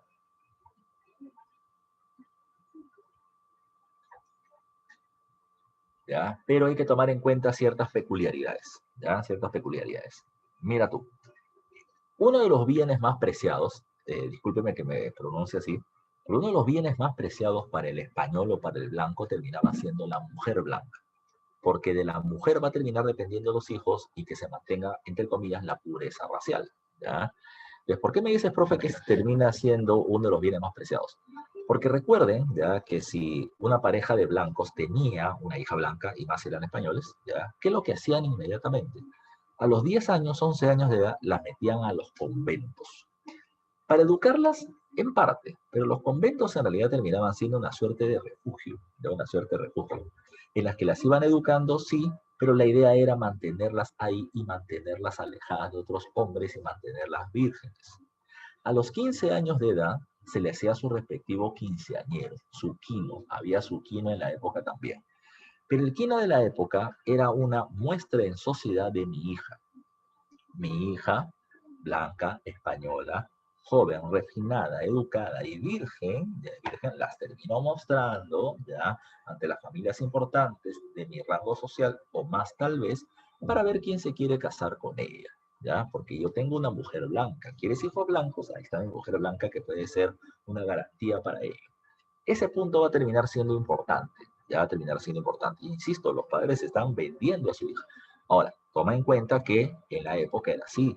Los matrimonios o las parejas no se hacían porque se conocían, iban al cine, paseaban juntos y chateaban. No, no, no, no. Papá y mamá definían con quién se terminaban casando sus hijos. Ahora, ¿qué más hay que tomar en consideración con esto? ¿Ya? Hombre blanco, ¿ya? Repito, esta mujer era, digamos así, puesta a un mejor postor. ¿Y por qué hablo de un mejor postor? Porque la mujer blanca era utilizada como un medio de hacer estrechar lazos políticos, económicos, comerciales con otra gente. Es decir, yo tengo un negocio, quiero que mi negocio crezca, y ahí está, por ejemplo, el hijo de un comerciante más poderoso, ¿ya? Si yo logro casar a mi hija con ese joven, entonces, por lo tanto, vamos a hacer familia y nos vamos a terminar ayudando, y esto me beneficia a mí, ¿ya? Entonces, era un tema, la mujer precisamente como esposable, como utilizada como pareja de alguien, era uno de los elementos más importantes de consolidación y ascenso social. Pero repito, se protegía mucho a la mujer blanca que no se meta con gente de otras razas. Y por eso es que las terminaba metiendo a conventos como una suerte de corset para evitar, ya, para poder evitar de que hagan algún tipo de locura. Ahora, ahora. Profe, o sea, me está diciendo de que no hay cruce racial, sexual entre un hombre negro o indio con una mujer blanca. Es un poco complicado, ¿ya? Es más complicado el cruce entre un hombre blanco o un hombre indio y una mujer blanca. Menos complicado, pero aún así, entre un hombre negro y una mujer blanca. Ya el negro tenía ciertas ventajas que a las mujeres les terminaba trayendo. Pero ya habían peculiaridades también, ¿ya? Cuando yo estaba en el colegio, y eso hace muchos años atrás, en segundo y secundaria, eso fue en el año 95, ¿puede ser? Entonces, 97, 96, 95. En el año 95, tuvimos un profesor de historia, ya llamado el profesor Vilches, era su apellido, no me acuerdo del nombre, que nos decía, ¿ya? Que nos decía, los mestizos en el Perú fueron producto de la violación de los hombres a las mujeres, de los hombres blancos a las mujeres indígenas. Profe, ¿tiene o no razón lo que dijo tu profe? En parte, ya en parte. ¿Hay hombres blancos que violaban a mujeres indígenas? Sí, porque eran sus sirvientas en algunos casos. Entonces, utilizaban su condición de jerarquía o de mayor poder y obligaban a las mujeres a tener relaciones sexuales con ellos y había violaciones. Pero también hay que tomar en cuenta que no todo era así. Siempre hay que ver los hechos que se escapan precisamente de esto que podría ser una regularidad. En el Tahuantinsuyo, ya en el Tahuantinsuyo, los varones le heredaban a los varones, ¿ya? A los hijos y a los nietos, y las mujeres a las hijas, a las hijas. Entonces, bajo la legislación, entre comillas, ya bajo el sistema de regulación que venían teniendo los incas, las mujeres, había mujeres de alto nivel, que eran cacicas, que tenían propiedades, etcétera. Pero bajo la legislación española era totalmente diferente. ¿Por qué? Porque la mujer no puede tener propiedad. Entonces, las mujeres adineradas, nobles, ¿qué es lo que hacían? Buscaban casarse con un español, ¿ya? Buscaban casarse con un español, para que de esa manera la propiedad de ella pase a ser propiedad de su esposo, pero como son familia, entonces el bien se terminaba manteniendo en manos de ellas. Algunos hombres blancos se casaban, ya se casaban, y luego se divorciaban y se iban con todas las propiedades. Otros hombres sí se quedaban con ellas, terminaban teniendo familia, etcétera, y continuaba la vida. Entonces, no todo era por una cuestión de abuso del español contra la India. También habían ventajas que las indias y sus familias querían sacar en un matrimonio con un español. ¿Ya? Eh, Ahora, el otro cruce terminaba siendo el cruce del blanco con la negra. También está la posición de ventaja. Yo soy el amo y es la esclava, la puedo terminar violando y ahí puede terminar saliendo un niño, ya un niño. Pero también habría que tomar en cuenta otros elementos que son igual de importantes. Un elemento importante terminaba siendo, ya está bien, el blanco puede violar a la negra y no se puede enamorar de una mujer diferente, de una mujer de otra raza. La verdad que sí, ya, y hay muchos escritos por denuncias que se hacen por parte de las esposas blancas con respecto al comportamiento de sus esposos, con respecto a sus esclavas, ya, y denuncian varias cosas, ¿no? Y ahí se dan cuenta de algunos elementos, ya. Hay una frase que siempre habla de la ciudad de Lima, ¿ya? En Lima se perdona el pecado, pero no el escándalo. El pescado no el pecado, ¿ya? Se perdona el pecado, pero no el escándalo. ¿Cómo es eso? ¿Ya? ¿Cómo es eso? Mira, el varón blanco tenía su esposa blanca y sus hijos blancos, ¿ya? Con el que salía a misas, con el que salía a fiestas, con el que salía a ceremonias y todo el mundo los veía en el ámbito público, ¿ya? Pero de la puerta para adentro, ¿ya? De la puerta para adentro de la casa, yo podía tener mi esposa, pero mi esposa vive dentro de la casa, pero no conmigo. Yo tenía mi mujer, que era una negra esclava, ¿ya? De la cual yo me enamoré por el color de piel, por la forma del cuerpo, por la sensualidad que terminaba imponiendo, etcétera, ¿no? Y muchos estaban enamorados de las negras y terminaban teniendo precisamente una vida con ellas. Repito, fuera de la casa, su esposa blanca y sus hijos blancos. Dentro de la casa vivía con la negra, tenía relaciones y hasta hijos tenía. Hijos a los que no firmaba, a los que no firmaba. El hijo terminaba siendo, a lo mucho, y a lo mucho terminaba siendo ¿cuál sería la palabra? El ahijado, ¿ya? Se convertía en su padrino de bautizo, pero no lo podía reconocer como hijo porque, repito, se perdona el pecado, ¿ya? Pero no el escándalo de que, ay, mira, todo el mundo sabe que está con la negra, pero nadie lo quiere terminar reconociendo públicamente. Ahora, profe, ¿me está diciendo que no todo es violación? Por supuesto que no, en la sociedad no todo es violación. Por otro lado, ya por otro lado, ponte a pensar, a ver, no vamos al virreinato, vamos a pensar en la actualidad. Pregunta, ¿habrá varones que se terminen casando con mujeres por las riquezas que ellas tienen? Por la propiedad, por el caso, por el carro, porque me pueden mantener, ¿ya? Y pregunta, ¿habrán mujeres que terminen buscando gente o hombres con plata, ¿ya? Con el que se puedan meter precisamente por eso, por el dinero, por el estatus que le puedan terminar dando, ¿ya? ¿Habrá eso o no habrá eso, ¿ya? En la sociedad actual, ¿ya? A ver, díganme ustedes, pues, estamos 34 personas en sala, solamente dos responden. O sea, acá en la sociedad actual todo el mundo se termina casando por amor, o sea, no es porque, mira, esa tía tiene plata o ese viejo tiene plata, va a ser mi sugar, ¿ya? No puede ser así, ¿ya? O no es así, ¿ya? La respuesta es, por supuesto que es así, hay un montón de casos de ese tipo. Ahora, vuelvo a insistir con una frase que siempre voy a mencionar. La sociedad no ha cambiado, lo que ha cambiado solamente en la humanidad es la tecnología, ¿ya? Es la tecnología, pero el humano siempre va a terminar intentando sacar algún tipo de ventaja o beneficio. ¿A qué me refiero? ¿A qué me refiero? Me refiero en que ponlo del otro lado, así como estaban estas mujeres indígenas con plata que se metían con un español porque la legislación así las va a terminar protegiendo, lo mismo pasaba con las mujeres negras. Yo sé ya que estoy simpática, ¿ya? Y que el amo me mira de una manera diferente, ¿ya? Me mira con deseo. Entonces, si me mira con deseo y yo me acerco a él y logro entablar una relación sexual o sentimental con él, el amo, por lo menos durante algún tiempo, me va a tratar diferente. No va a querer que trabaje como los demás, puede tener menos horas de trabajo, un vestido diferente, un trato diferente, y por lo tanto se puede sacar ventaja. Repito, no es que el amo abusivo porque es blanco abusa de la negra, no, también hay su forma precisamente de manipular la situación para poder sacar ventajas en favor de las esclavas. Ahora, yo he visto documentaciones en el siglo XVIII que son sumamente interesantes, ya interesantes. Pasaba esto, ya pasaba esto. ¿Qué pasó? Ya, una negra obtiene su libertad de su amo. ¿Cómo así? ¿Cómo así? Eh, esta mujer, esta mujer denuncia al amo, ya denuncia al amo, con el cual tenía una relación sexual ya está hijos, y lo denuncia por sevicia, por abuso, por violencia doméstica, lo que llamaríamos ahora, porque le pegaba, ya, porque le pagaba. No lo podía denunciar en las audiencias, que era el poder judicial de la época, porque los esclavos no tenían acceso a ello, pero sí podían acceder a través del tribunal eclesiástico, es decir, alguna suerte de audiencia de la Iglesia Católica. Entonces, ¿qué hacía el tribunal eclesiástico? ¿O qué hizo con este caso en particular? Declaró a la negra, ya, digamos así, de que ha sido golpeada por parte del amo con quien tenía una relación sentimental y obligaba al amo a darle libertad a la negra y darle un dinero para que ella pueda vivir en otro lugar para poder evitar que la persiga para seguir golpeando. Cuando sucedió este caso emblemático, ya un montón de denuncias precisamente de mujeres negras por sus hijitos que habían sido golpeadas por sus amos, ¿ya? Profesor, ¿a qué te refieres? ¿Es porque todas terminaron teniendo ahora una mujer a quien seguir porque fue valiente y terminó denunciando el caso de violencia en su contra? Seguramente que sí, pero habían otras que se pasaban la voz, ¿ya? Que se metían con el amo, se hacían el hijo, ya se hacían el hijo, y luego hacían que el amo las golpee. O terminaban denunciándola de golpes y por lo tanto todo el mundo se liberaba. Era una forma de sacarle la vuelta a la ley, ¿ya? Eso de sacarle la vuelta a la ley existió, existe y existirá, ¿ya? Eso es una cuestión que es social, es una cuestión muy humana. Ahora, vuelvo a repetir, ¿para qué les he dicho todo esto? Para que no se olviden. No es que el blanco abusa de todos los indios y todos los negros, pobrecitos, no.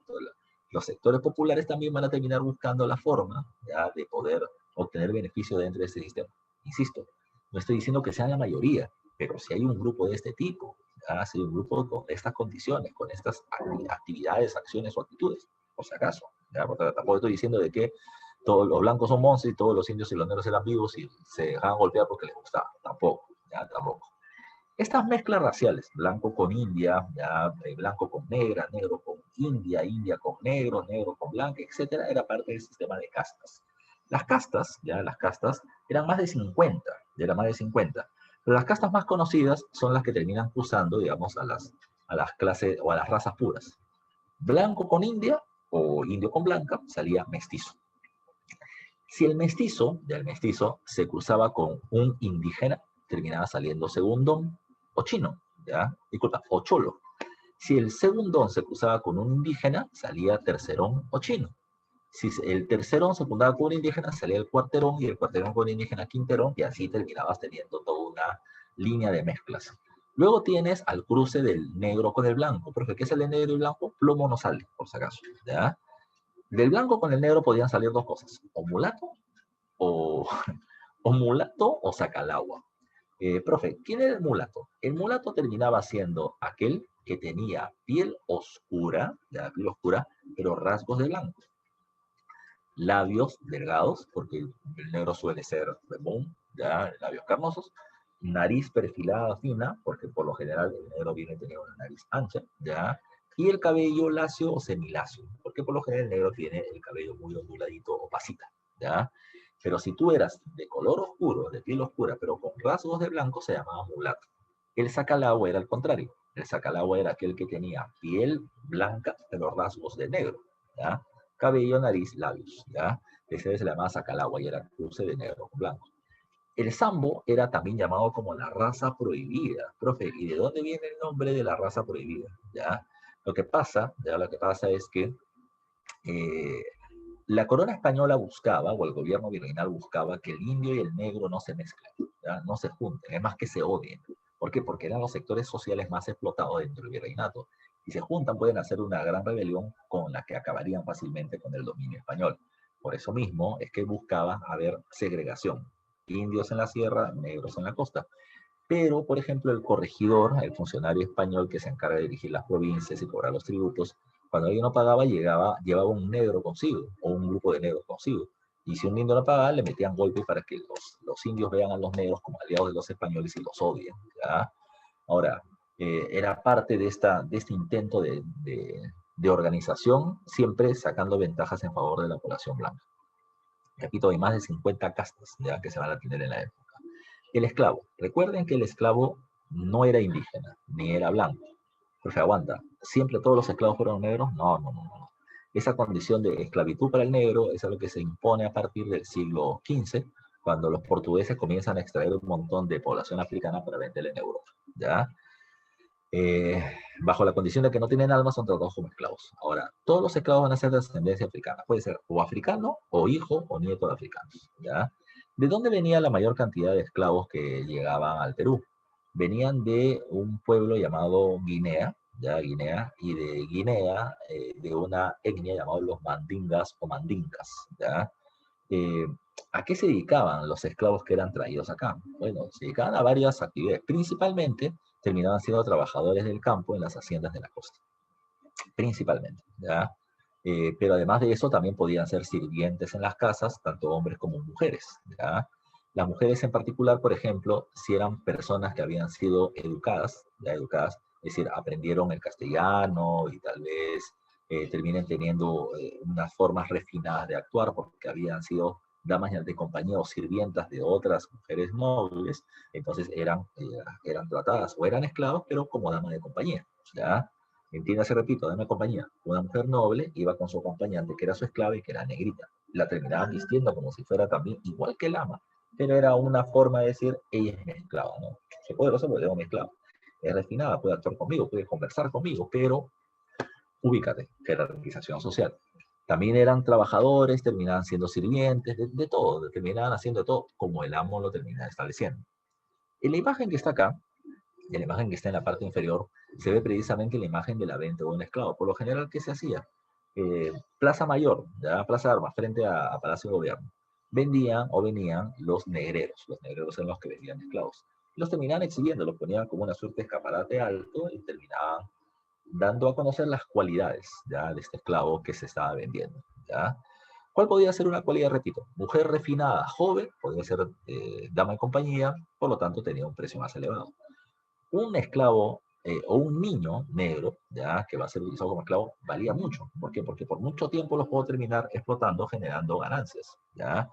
Pero también habían otros esclavos, ¿ya? Había un esclavo en particular que era muy codiciado por los amos, llamado el padrillo, del padrillo. El padrillo, por lo general, y ahí lo puedes ver con esta imagen, era un esclavo negro, alto, fuerte, musculoso, ¿ya? Musculoso. Y la idea era esta, ¿no? Si él era muy fuerte y tenía hijos con una esclava negra, entonces sus hijos van a salir fuertes y van a ser buenos trabajadores a futuro. Este padrillo era comprado para que viole a las mujeres, a las esclavas negras y tengan hijitos que iban a ser mis esclavos a futuro. Su tarea era eso, tener relaciones sexuales con las esclavas para poder tener hijos, ¿ya? Dentro de esa condición de mejorar la raza entre los esclavos también. Ahora, el abuso laboral sobre el esclavo va a depender del trabajo que haga, pero mucha gente quería obtener su libertad, ¿ya? Mucha gente quería obtener su libertad. Mucho esclavo estaba aburrido del abuso, de la explotación y de los castigos que pudieran haber y la forma de trato, de minimización que había entre ellos. Entonces, había esclavos que lograban escaparse de los lugares donde los terminaban explotando, sobre todo en las haciendas. Si tú lograbas escaparte, porque no era fácil, si tú lograbas escaparte y que no te capturen, pasabas a ser conocido como un cimarrón, ¿ya? Cimarrón, así se le llama. Y los cimarrones, ¿ya? Los cimarrones, ¿a qué se dedicaban? Al principio se dedicaban a ser bandoleros, ¿ya? Es decir, si yo era un agricultor en una tierra A y me escapo, yo no puedo ser agricultor en cualquier otro lugar porque me están persiguiendo. Yo tengo que buscar evitar que me capturen. Si yo agarro un territorio vacío y lo cultivo y estoy trabajando en él, y viene un funcionario del gobierno y me chapa y me dice, ¿tú de dónde eres? Y me terminan llevando a la hacienda donde me corresponde, me van a castigar. Lo mínimo son 10 o 20 azotes. No es correa, ¿ya? Es azote con látigo que te laceraba la piel. Al tercer azote tú ya estabas desmayado. Pero te metían 20 para que todos los demás vean de que si ellos intentan escaparse, así te voy a terminar castigando. El castigo siempre es público, ¿ya? Es amedrentador. Pero además de eso, es el castigo más simple. El más fuerte podía ser la carima, así como marcan a las reses con estas imágenes de metal a rojo vivo, lo mismo le terminaban haciendo los negros esclavos. Los castigos eran duros. Ahora, si tú no querías, vuelvo a repetir, ¿ya? No querías ser capturado para que te vuelvan a llevar a la hacienda, muchos de ellos se dedican a ser bandoleros. Entonces no podían cultivar, no podían hacer nada, se dedican a ser ladrones en el camino, ¿ya? Cuando el número de cimarrones creció mucho, hay lugares donde los cimarrones terminaban viviendo entre ellos, ¿ya? Viviendo entre ellos. Y por lo cual era muy difícil que a un funcionario del gobierno que conoce la localidad intente entrar ahí para poder sacar a los esclavos y llevarlos a otro lugar. ¿A qué me refiero? ¿Ya? Muchos de ustedes viven en Agustín o Santa Anita u otros barrios ya de Lima. Por ejemplo, tú debes conocer cerca a tu casa, cerca a tu barrio, un lugar, una calle, una avenida, un pasaje donde es maleado. La zona es maleada. Por ahí no pase porque seguro te roban o pueden hacerte algún tipo de daño, ¿ya? A ver si alguien me nombra algún punto por su barrio así. Entonces, mucho de eso existe. Entonces, los lugares estos se les llamaban palenques. Era el refugio de los cimarrones, ¿ya? El barrio de los cimarrones. Y ellos mismos hicieron la fama de que este era un barrio maleado. ¿Para qué? Para que nadie intente meterse ahí. Si alguna autoridad perseguía, por ejemplo, a un esclavo en un palenque, lo captura y le decía, ¿de qué hacienda vienes tú para llevarte donde tu amo? El esclavo le decía, señor, voltee usted, ¿ya? Usted no me va a llevar a ninguna parte, ¿ya? ¿Por qué me la hace? Voltee usted y ya vamos atrás. 20 Chiquito Flores y 50 Puto Guadalupe, ¿ya? Ese funcionario del gobierno español no va a salir de ahí. Si sale, sale en silla de ruedas, ¿ya? Por los golpes que le van a dar. La cuestión estaba en que era parte de ello, repito, el que se escapa se llama cimarrón y los refugios se llaman palenques. Ya no te olvides tú dentro de esta organización social tan compleja que viene teniendo el virreinato. Vamos culminando con la organización política. A ver, recuerden que el Perú era parte de los dominios de España. Entonces, cuando hablamos de la organización política, siempre se suele hacer esta diferenciación. Están las instituciones del gobierno que dirigen el territorio americano desde allá, desde España, desde la metrópoli, y están los funcionarios del gobierno que van a terminar estando desde acá, desde el territorio americano. Aquellas instituciones que están en España y dirigen América terminan siendo dos principalmente, el rey y el Consejo de Indias. Los reyes eran la máxima autoridad dentro del imperio, dentro del reino de España, y lo que ellos decían automáticamente era ley incuestionable. Las leyes dadas por el rey, que se aplican en España y en América, se le llama real cédula. La cédula es la ley, pero como la del rey, se llama real cédula, las leyes del rey. ¿Ok? Pero hay que tomar en cuenta un segundo elemento, ¿ya? Mientras que existió el virreinato peruano entre 1542 y 1824, recuerden que hubieron 10 reyes en España, ¿ya? De estos 10, 5 pertenecieron a una familia o dinastía de gobierno llamado los Habsburgo entre los siglos XVI y XVII, ¿ya? A estos Habsburgo también se le llama los Austrias por el lugar de procedencia de la familia, del territorio austriaco. A los del siglo XVI, Carlos I y Felipe II se le llama Austrias mayores porque eran los reyes más poderosos, y los del siglo XVII, es decir, cuando España obtuvo su mayor desarrollo o apogeo, y los del siglo XVII se le llama Austrias menores precisamente porque en esta España entra en decadencia, sobre todo producto de la guerra de los 30 años. En el siglo XVIII, e inicio del siglo XIX, cuando eso obtiene la independencia del Perú y América, el gobierno estaba en manos de la familia Borbón, de procedencia francesa. ¿Ya? Entonces ya tenemos, repito, 10 reyes, 2 dinastías diferentes en diferentes siglos. El rey con el que se invade el Tahuantinsuyo, por ejemplo, terminó siendo el rey Carlos I, que en España era llamado Carlos V de la familia Habsburgo. ¿Ya? Carlos V tenía un problema, tenía 7 coronas sobre su cabeza. Su problema no era mantenerlas en equilibrio para que no se caigan, su problema es que tiene 7 reinos, 7 reinos. 1, Castilla, 2, Aragón, en España, ¿ya? Otro más, Saboya, Nápoles y Sicilia, en el territorio de Italia. Hasta ahí van 5 reinos. A eso súmale, Flandes, que era Holanda, Bélgica y Luxemburgo actual, y el Sacro Imperio Romano Germánico de Alemania. Y a todo eso, de Yapa, América, ya América, que era parte de los dominios de Castilla. ¿Ya? Carlos tenía un inconveniente. ¿Cómo hace para poder administrar tantos territorios y recursos a la vez? ¿Ya? Imposible, ya imposible. Por esa misma situación, okay.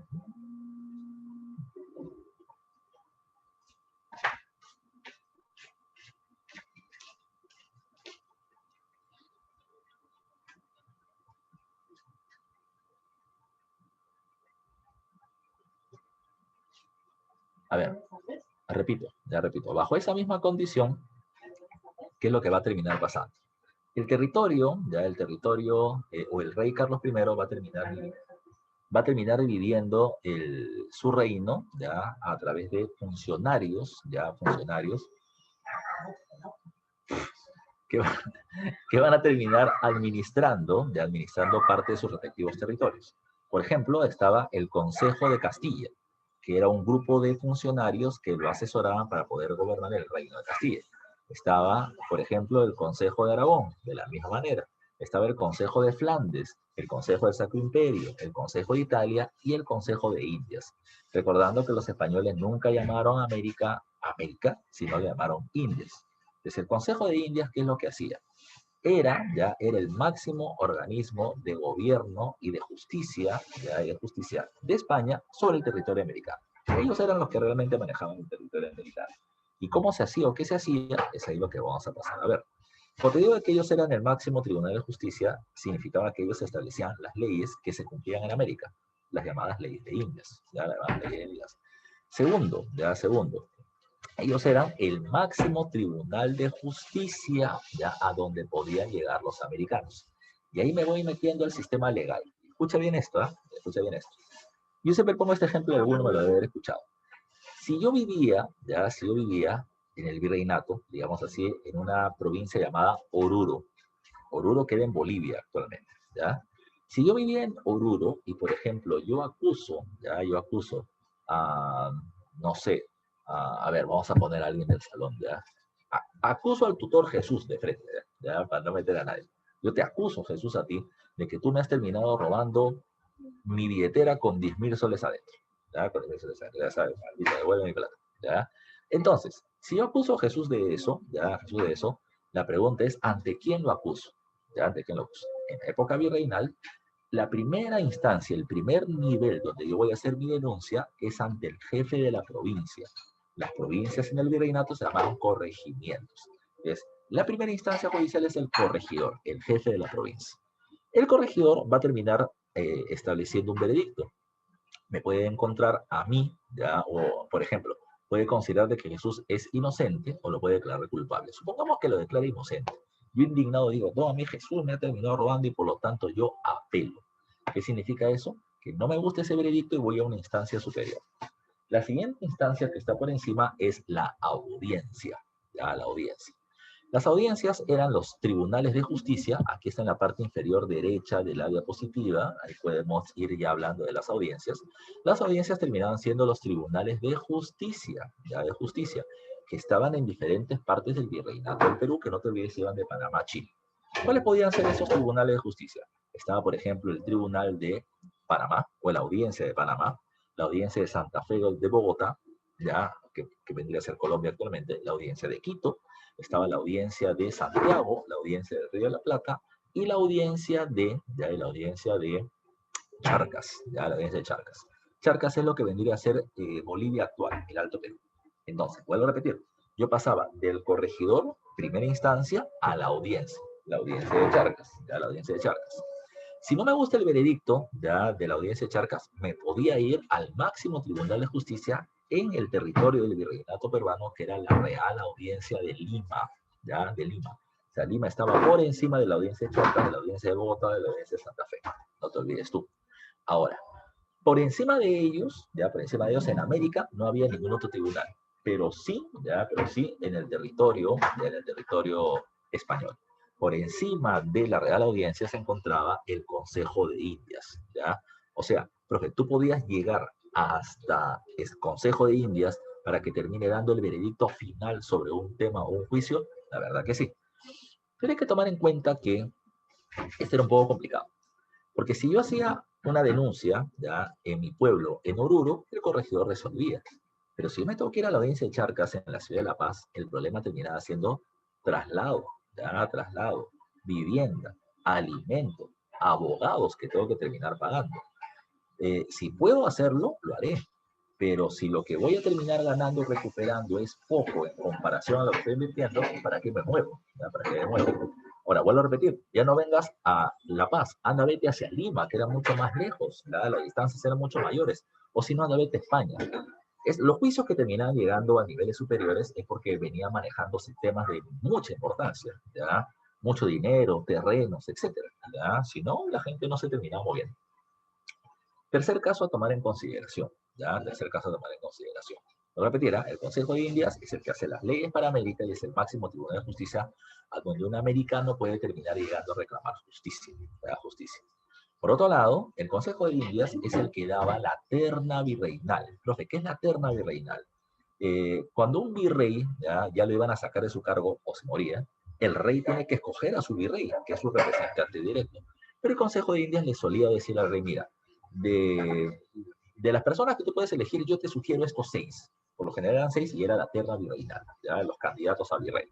Y de estos 6 yo te sugiero que sea esta persona, porque ella ha sido virrey en México y tiene experiencia para ser virrey en el Perú. Por lo general, lo que decía el Consejo de Indias, el rey solamente terminaba aprobando. Aprobando. Vámonos a los gobernantes que están en el territorio o a las instituciones de gobierno en América. Recuerden que el virreinato, ya el virreinato es un territorio que era dirigido como máxima autoridad por parte del virrey. ¿Ya? Eso es lo que quiere decir eso, que es jurisdicción política administrativa en la colonia gobernada por el virrey. Es un territorio que está encabezado por parte del virrey como máxima autoridad. ¿Ya? El virrey o vicerrey es el representante del rey en ese territorio. Y el virrey tenía 3 poderes. Poder político, bajo el cargo de gobernador. Tiene poder militar, bajo el cargo de capitán general. Y tiene el poder judicial bajo el cargo de presidente de la Real Audiencia. Este último cargo es un cargo solo nominal, es un cargo solo de nombre. ¿Y eso qué significa? ¿Ya? Que la mayoría de los virreyes eran virreyes de capa y espada, eran representantes de familias nobles, pero que no habían pasado necesariamente por una educación universitaria, como en temas de derecho. Entonces, cuando ellos entraban a la Real Audiencia o al Poder Judicial y daban voz o emitían su propuesta, pues esto perjudicaba todo el proceso, porque los jueces tenían que decirle al virrey, no se puede hacer esto porque esta ley no lo permite, no se puede hacer esto porque esta ley lo termina evitando. Entonces, cada vez que el virrey intervenía, demoraba los procesos. Por eso es que los jueces, llamados oidores, ¿ya?, de las audiencias o de la Real Audiencia, le pidieron al Consejo de Indias que por favor el virrey no se meta en temas judiciales.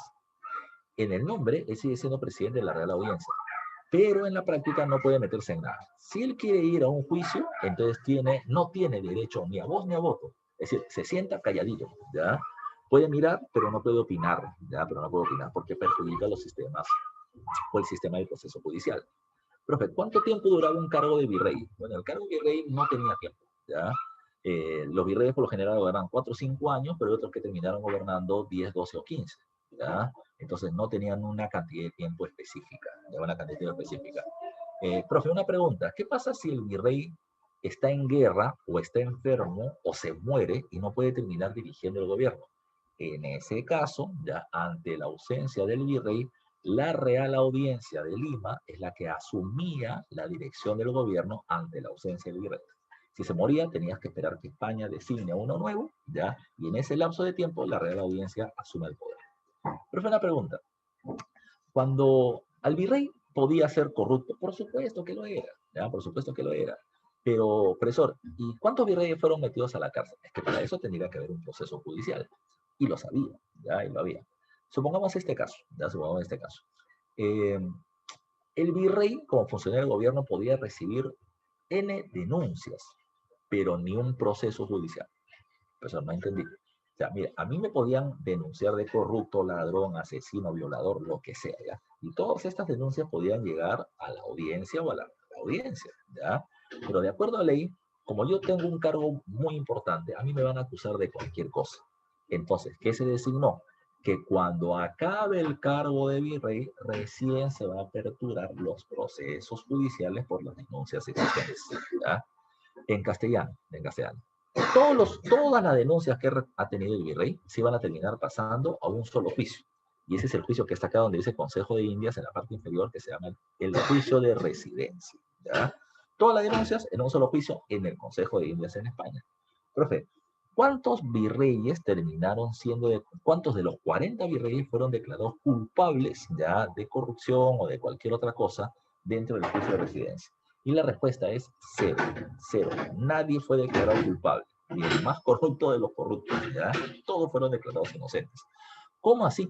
Lo que pasa es que el virrey, entre sus tantas funciones, ¿ya?, está obligado a mandar tributos a la corona española una vez al año. Y el virrey, ¿qué es lo que hacía? El virrey terminaba enviando el tributo al rey, porque le corresponde, pero enviaba un óvulo, una propina, un propinón en realidad, al Consejo de Indias, que es el que administraba América, ¿ya? Entonces, ¿qué pasaba? ¿Ya? ¿Qué pasaba? Cuando el virrey llegaba por todas las denuncias que tenía en su contra, le decían, señor, usted es acusado por corrupto, por ladrón, por haber hecho esto, esto y otro. Y el virrey solamente los miraba y le hablaba así por wifi y le decía, ¿y cómo crees tú que ha terminado apareciendo toda la plata extra que te he enviado a ti? ¿Ya? suficiente. Todo el mundo sabía de que lo que había hecho el virrey era repartir las ganancias de la corrupción, ¿ya? Y terminar con eso callando a las autoridades que le iban a terminar procesando. Con eso los virreyes salían limpiecitos, ¿ya? Siguiente, y ya te dije hace un rato, las audiencias. ¿Qué es la audiencia? Es el sistema de administración judicial dentro del virreinato. ¿Cuántas audiencias hay? Varias. Quito, Bogotá, Panamá, Charcas, ya Charcas, Santiago, Buenos Aires o Río de la Plata, ¿ya? Y todas están encabezados por Lima, que es la Real Audiencia y el máximo tribunal de justicia para los americanos en América. Por encima de eso, el Consejo de Indias. ¿Quiénes eran los jueces de la época? Se llamaban oidores. No te olvides tú, ya no te olvides tú. Ahora, vamos terminando. Ya, esperen un segundito, ya, un segundito, quiero ver algo.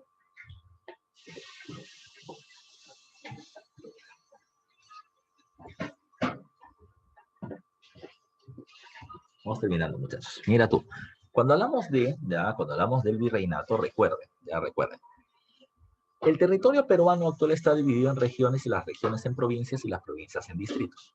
El virreinato estaba dividido en audiencias y al interior en provincias.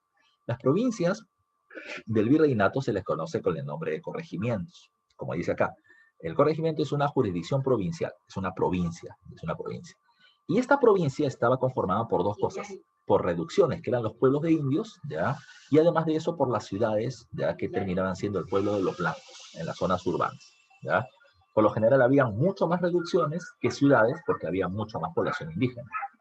Segundo, el corregimiento tiene un funcionario, y ese funcionario se llama corregidor. Y el corregidor, que es el gobernante de la provincia, tiene 4 funciones. Ya te dije una, pues en primera instancia. Dos personas o una familia se hacen denuncia, él es el que va a terminar resolviendo el caso. No te gusta, te vas a la audiencia. Segundo, él es el que organiza la MITA. La MITA es el trabajo del pueblo indígena en favor del Estado.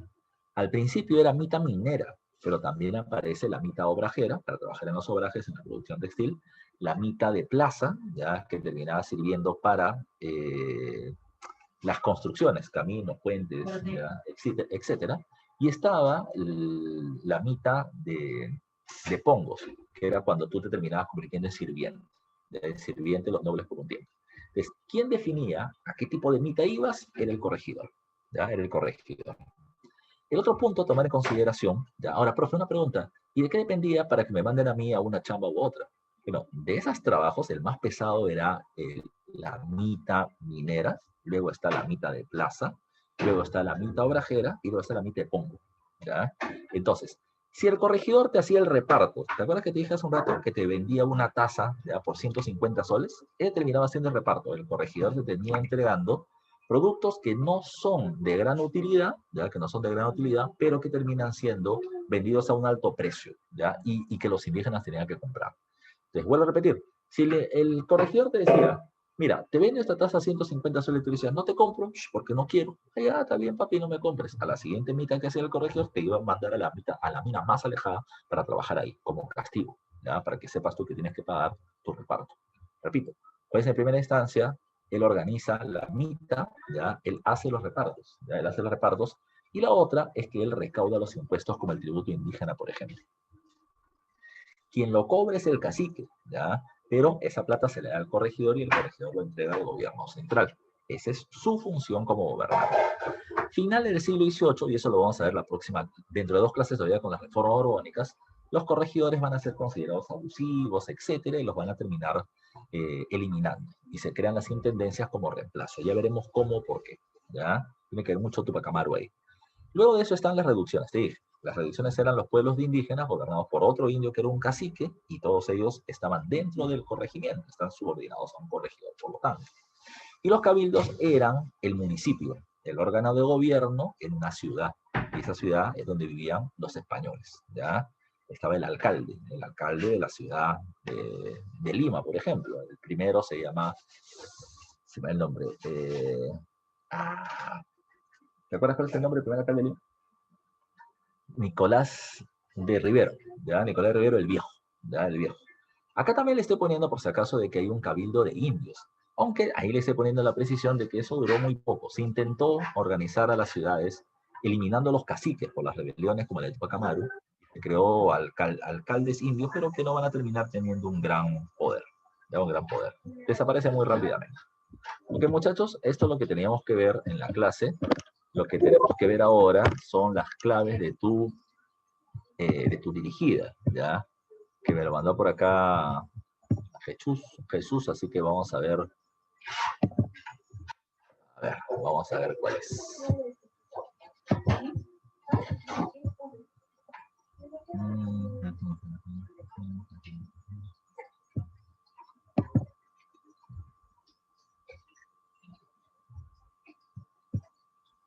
Ok, vamos a ver. Por acá está.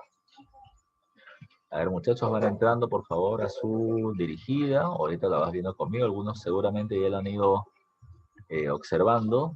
Así que si no me falla la memoria es esta. Aquí está. Este es de selección. Si no me falla la memoria. Aquí está. ¿Ya, muchachos? ¿Pueden ver conmigo, por favor? Confírmenme en el... Ah, ya. Tengo que compartirlo. Me estoy olvidando. Confirme que pueden terminar viendo esto en pantalla. ¿Sí? ¿Lo ven? Perfecto. Ya, entonces vamos a ir resolviendo las preguntas. Dice, identifica las medidas establecidas por las leyes nuevas de India en 1542. Dice, se crean los virreinatos del Perú, Nueva Granada y Río de la Plata. Falso, ¿ya? Se crea Perú y Nueva España o México, ¿ya? Nueva Granada y Río de la Plata aparecen en el siglo XVIII. 2. Los indígenas pasaban a ser súbditos del rey y por tanto bajo su protección. Para eso se crea la Real Audiencia como sistemas de defensa judicial, ¿ya? Para eliminar sobre todo el poder de los corregidores. La 2 es correcta. Dice, 3. Se legalizaba la condición de esclavitud para los indígenas, tal como lo defendió Bartolomé de las Casas, ¿ya? Se legalizaba la condición de esclavitud para el indio, no, al contrario, el indio pasaba a ser considerado humano porque tenía alma. El rey Carlos I buscó centralizar el poder político en América a través de un representante que era el virrey verdadero. Es en esta pregunta número 1, la clave termina siendo la A, 2 y 4, ¿ok? Vámonos con la pregunta número 2 y dice, en el siglo XVI el virrey Toledo ejecutó una serie de medidas denominadas reformas toledanas, la cual tuvo entre sus objetivos principales dos: incrementar la producción de la producción de plata de Potosí y organizar la población indígena. ¿Cuál sería entre estas? Es, entre estas es mejor la alternativa C. Dice, mejora la recaudación del tributo indígena. ¿Por qué? Porque no se olviden de que ahora el tributo se va a terminar pagando en dinero que se tenía por el tema de la organización, la reorganización de la población para llevarlos a las minas. 3. Dice, uno de los hechos más resaltantes del gobierno de Toledo fue la realización de una visita general del Perú, pues de ella, visita general es estos viajes que hacen haciendo censo. Dice, ¿se justificó el asesinato de Huáscar por parte de los españoles? No, de Atahualpa, de la primera es falsa. Dice, ¿se pudo generar una mejor explotación de la población y los recursos locales en favor de España? Esa solita sería una respuesta, ¿ya? Entonces la 2 está bien. Dice, la 2, no la 1. ¿Cómo para proceder? Creo que no la puedo eliminar. ¿Ya? Entonces acá es la 2, ¿ya? Dice, nació la idea de crear el sistema innovador de la MITA.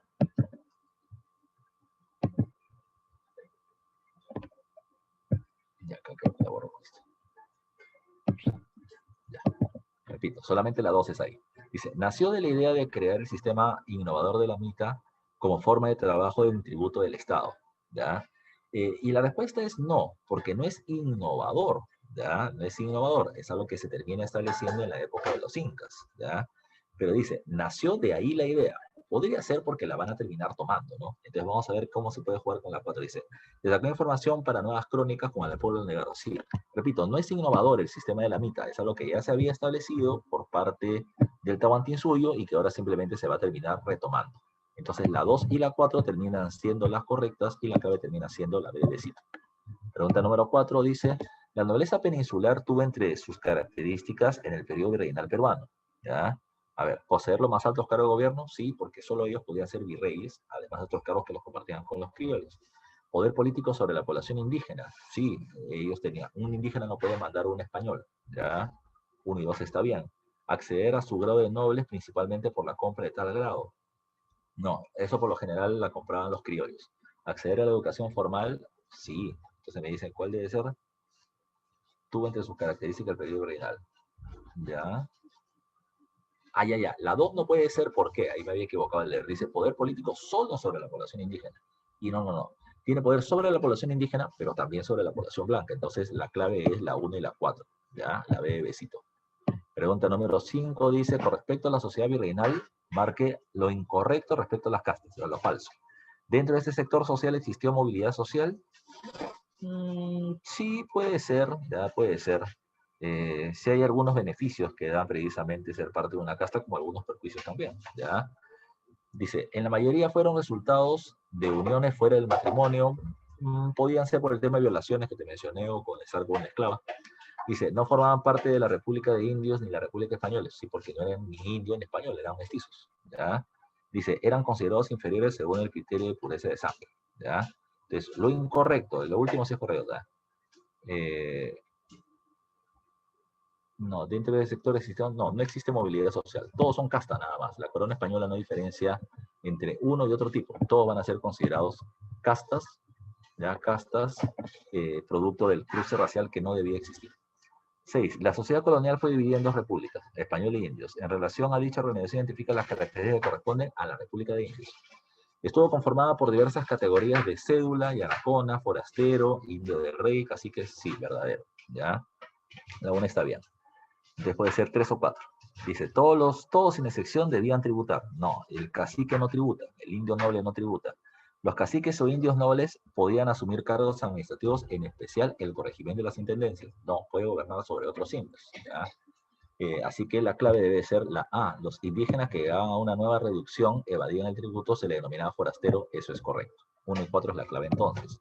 Pregunta 7. El mapa político del virreinato peruano, creado en 1542, abarcó gran parte de Sudamérica, desde Cabo de Hornos en el sur hasta Panamá, subdividido en territorios amplios denominados audiencias. Respecto a este último, se ve lo correcto.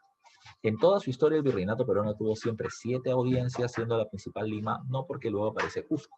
¿Ya? Entonces la 1 es falso. Dice, existieron audiencias de dos tipos, principal y subordinadas. Sí, Lima era la principal, Cusco era subordinada a ella. Estaban las pretoriales que terminaban tomando sus decisiones como Charcas o Río de la Plata. El presidente de la audiencia podía reemplazar al virrey en caso de ausencia por salud o muerte, verdadero. Así que solo la falsa es la 1, por eso la mejor clave es 2 y 3. 8. La institución más importante después de la figura del virrey fue la Real Audiencia. Su función es, dice, elaboraban leyes en favor de los indios, tribunal de primera instancia para juicios criminales, corte de apelaciones, alcaldes inferiores. Respecto a la audiencia, sus características y funciones señalan que enunciados resultan verdadero o falso. Dice, en la actualidad, la institución más parecida serían los juzgados, verdadero, ya, es el sistema judicial de la época. Estuvieron conformados por oidores, sí, ellos son los que dirigen el sistema, entonces es verdadero la segunda. La tercera debe ser falsa, los fallos de la audiencia de Lima eran apelables en el virreinato no, en España, ¿ya? La otra también debe ser verdadera, asumía también funciones políticas en caso necesario, si se moría el virrey, por ejemplo. Y la última define, dice, la audiencia del Cusco se creó para atender las demandas y quejas de la población local previa a la reunión de Tupac Amaru. No, esta se crea después de la reunión de Tupac Amaru ante las múltiples protestas existentes. Entonces en la 8 la clave es la C. 9. La institución que se encargaba de regular la administración de justicia era la máxima instancia judicial del virreinato, pero no fue. Máxima instancia judicial del virreinato fue la Real Audiencia de Lima. Y finalmente la 10, dicen muchachos acá, en relación al virreinato establezca el enunciado correcto. A ver, un medio por el cual se garantizó el freno a las herejías protestantes contra la iglesia en el virreinato peruano fue con los procesos realizados por el Tribunal de la Santa Inquisición, sí. Recuerden que persigue la herejía o la desviación de la pureza de la fe católica, ¿ya? Esa es verdadera. Dice la B, los indios de cédula se trasladaban hacia otras provincias convirtiéndose así en forasteros y en este nuevo espacio territorial por su condición era exactamente la misma. No pagaban tributo, ¿ya? Entonces ya no era igual. La institución americana que controlaba el comercio interno y evitaba el contrabando es el Tribunal del Consulado. A ver, ya. Sí controlaba o intentaba controlar el contrabando, pero no lo hacía eficazmente, porque siempre había contrabando. Entonces la tercera es falsa. Eso todavía lo vamos a ver la siguiente semana en economía. Dice, las grandes cantidades de plata obtenidas en la mina de Huancavelica convirtieron a España en la mayor potencia económica del siglo XVI. Falso, porque la plata se obtiene de Potosí, de Huancavelica y Mercurio. Entonces la que es verdadera es la alternativa A. ¿Ya, muchachos? Hasta acá nos quedamos. Vayan por favor a su aula virtual. Ya voy a cambiar un poquito el horario de la culminación de la culminación del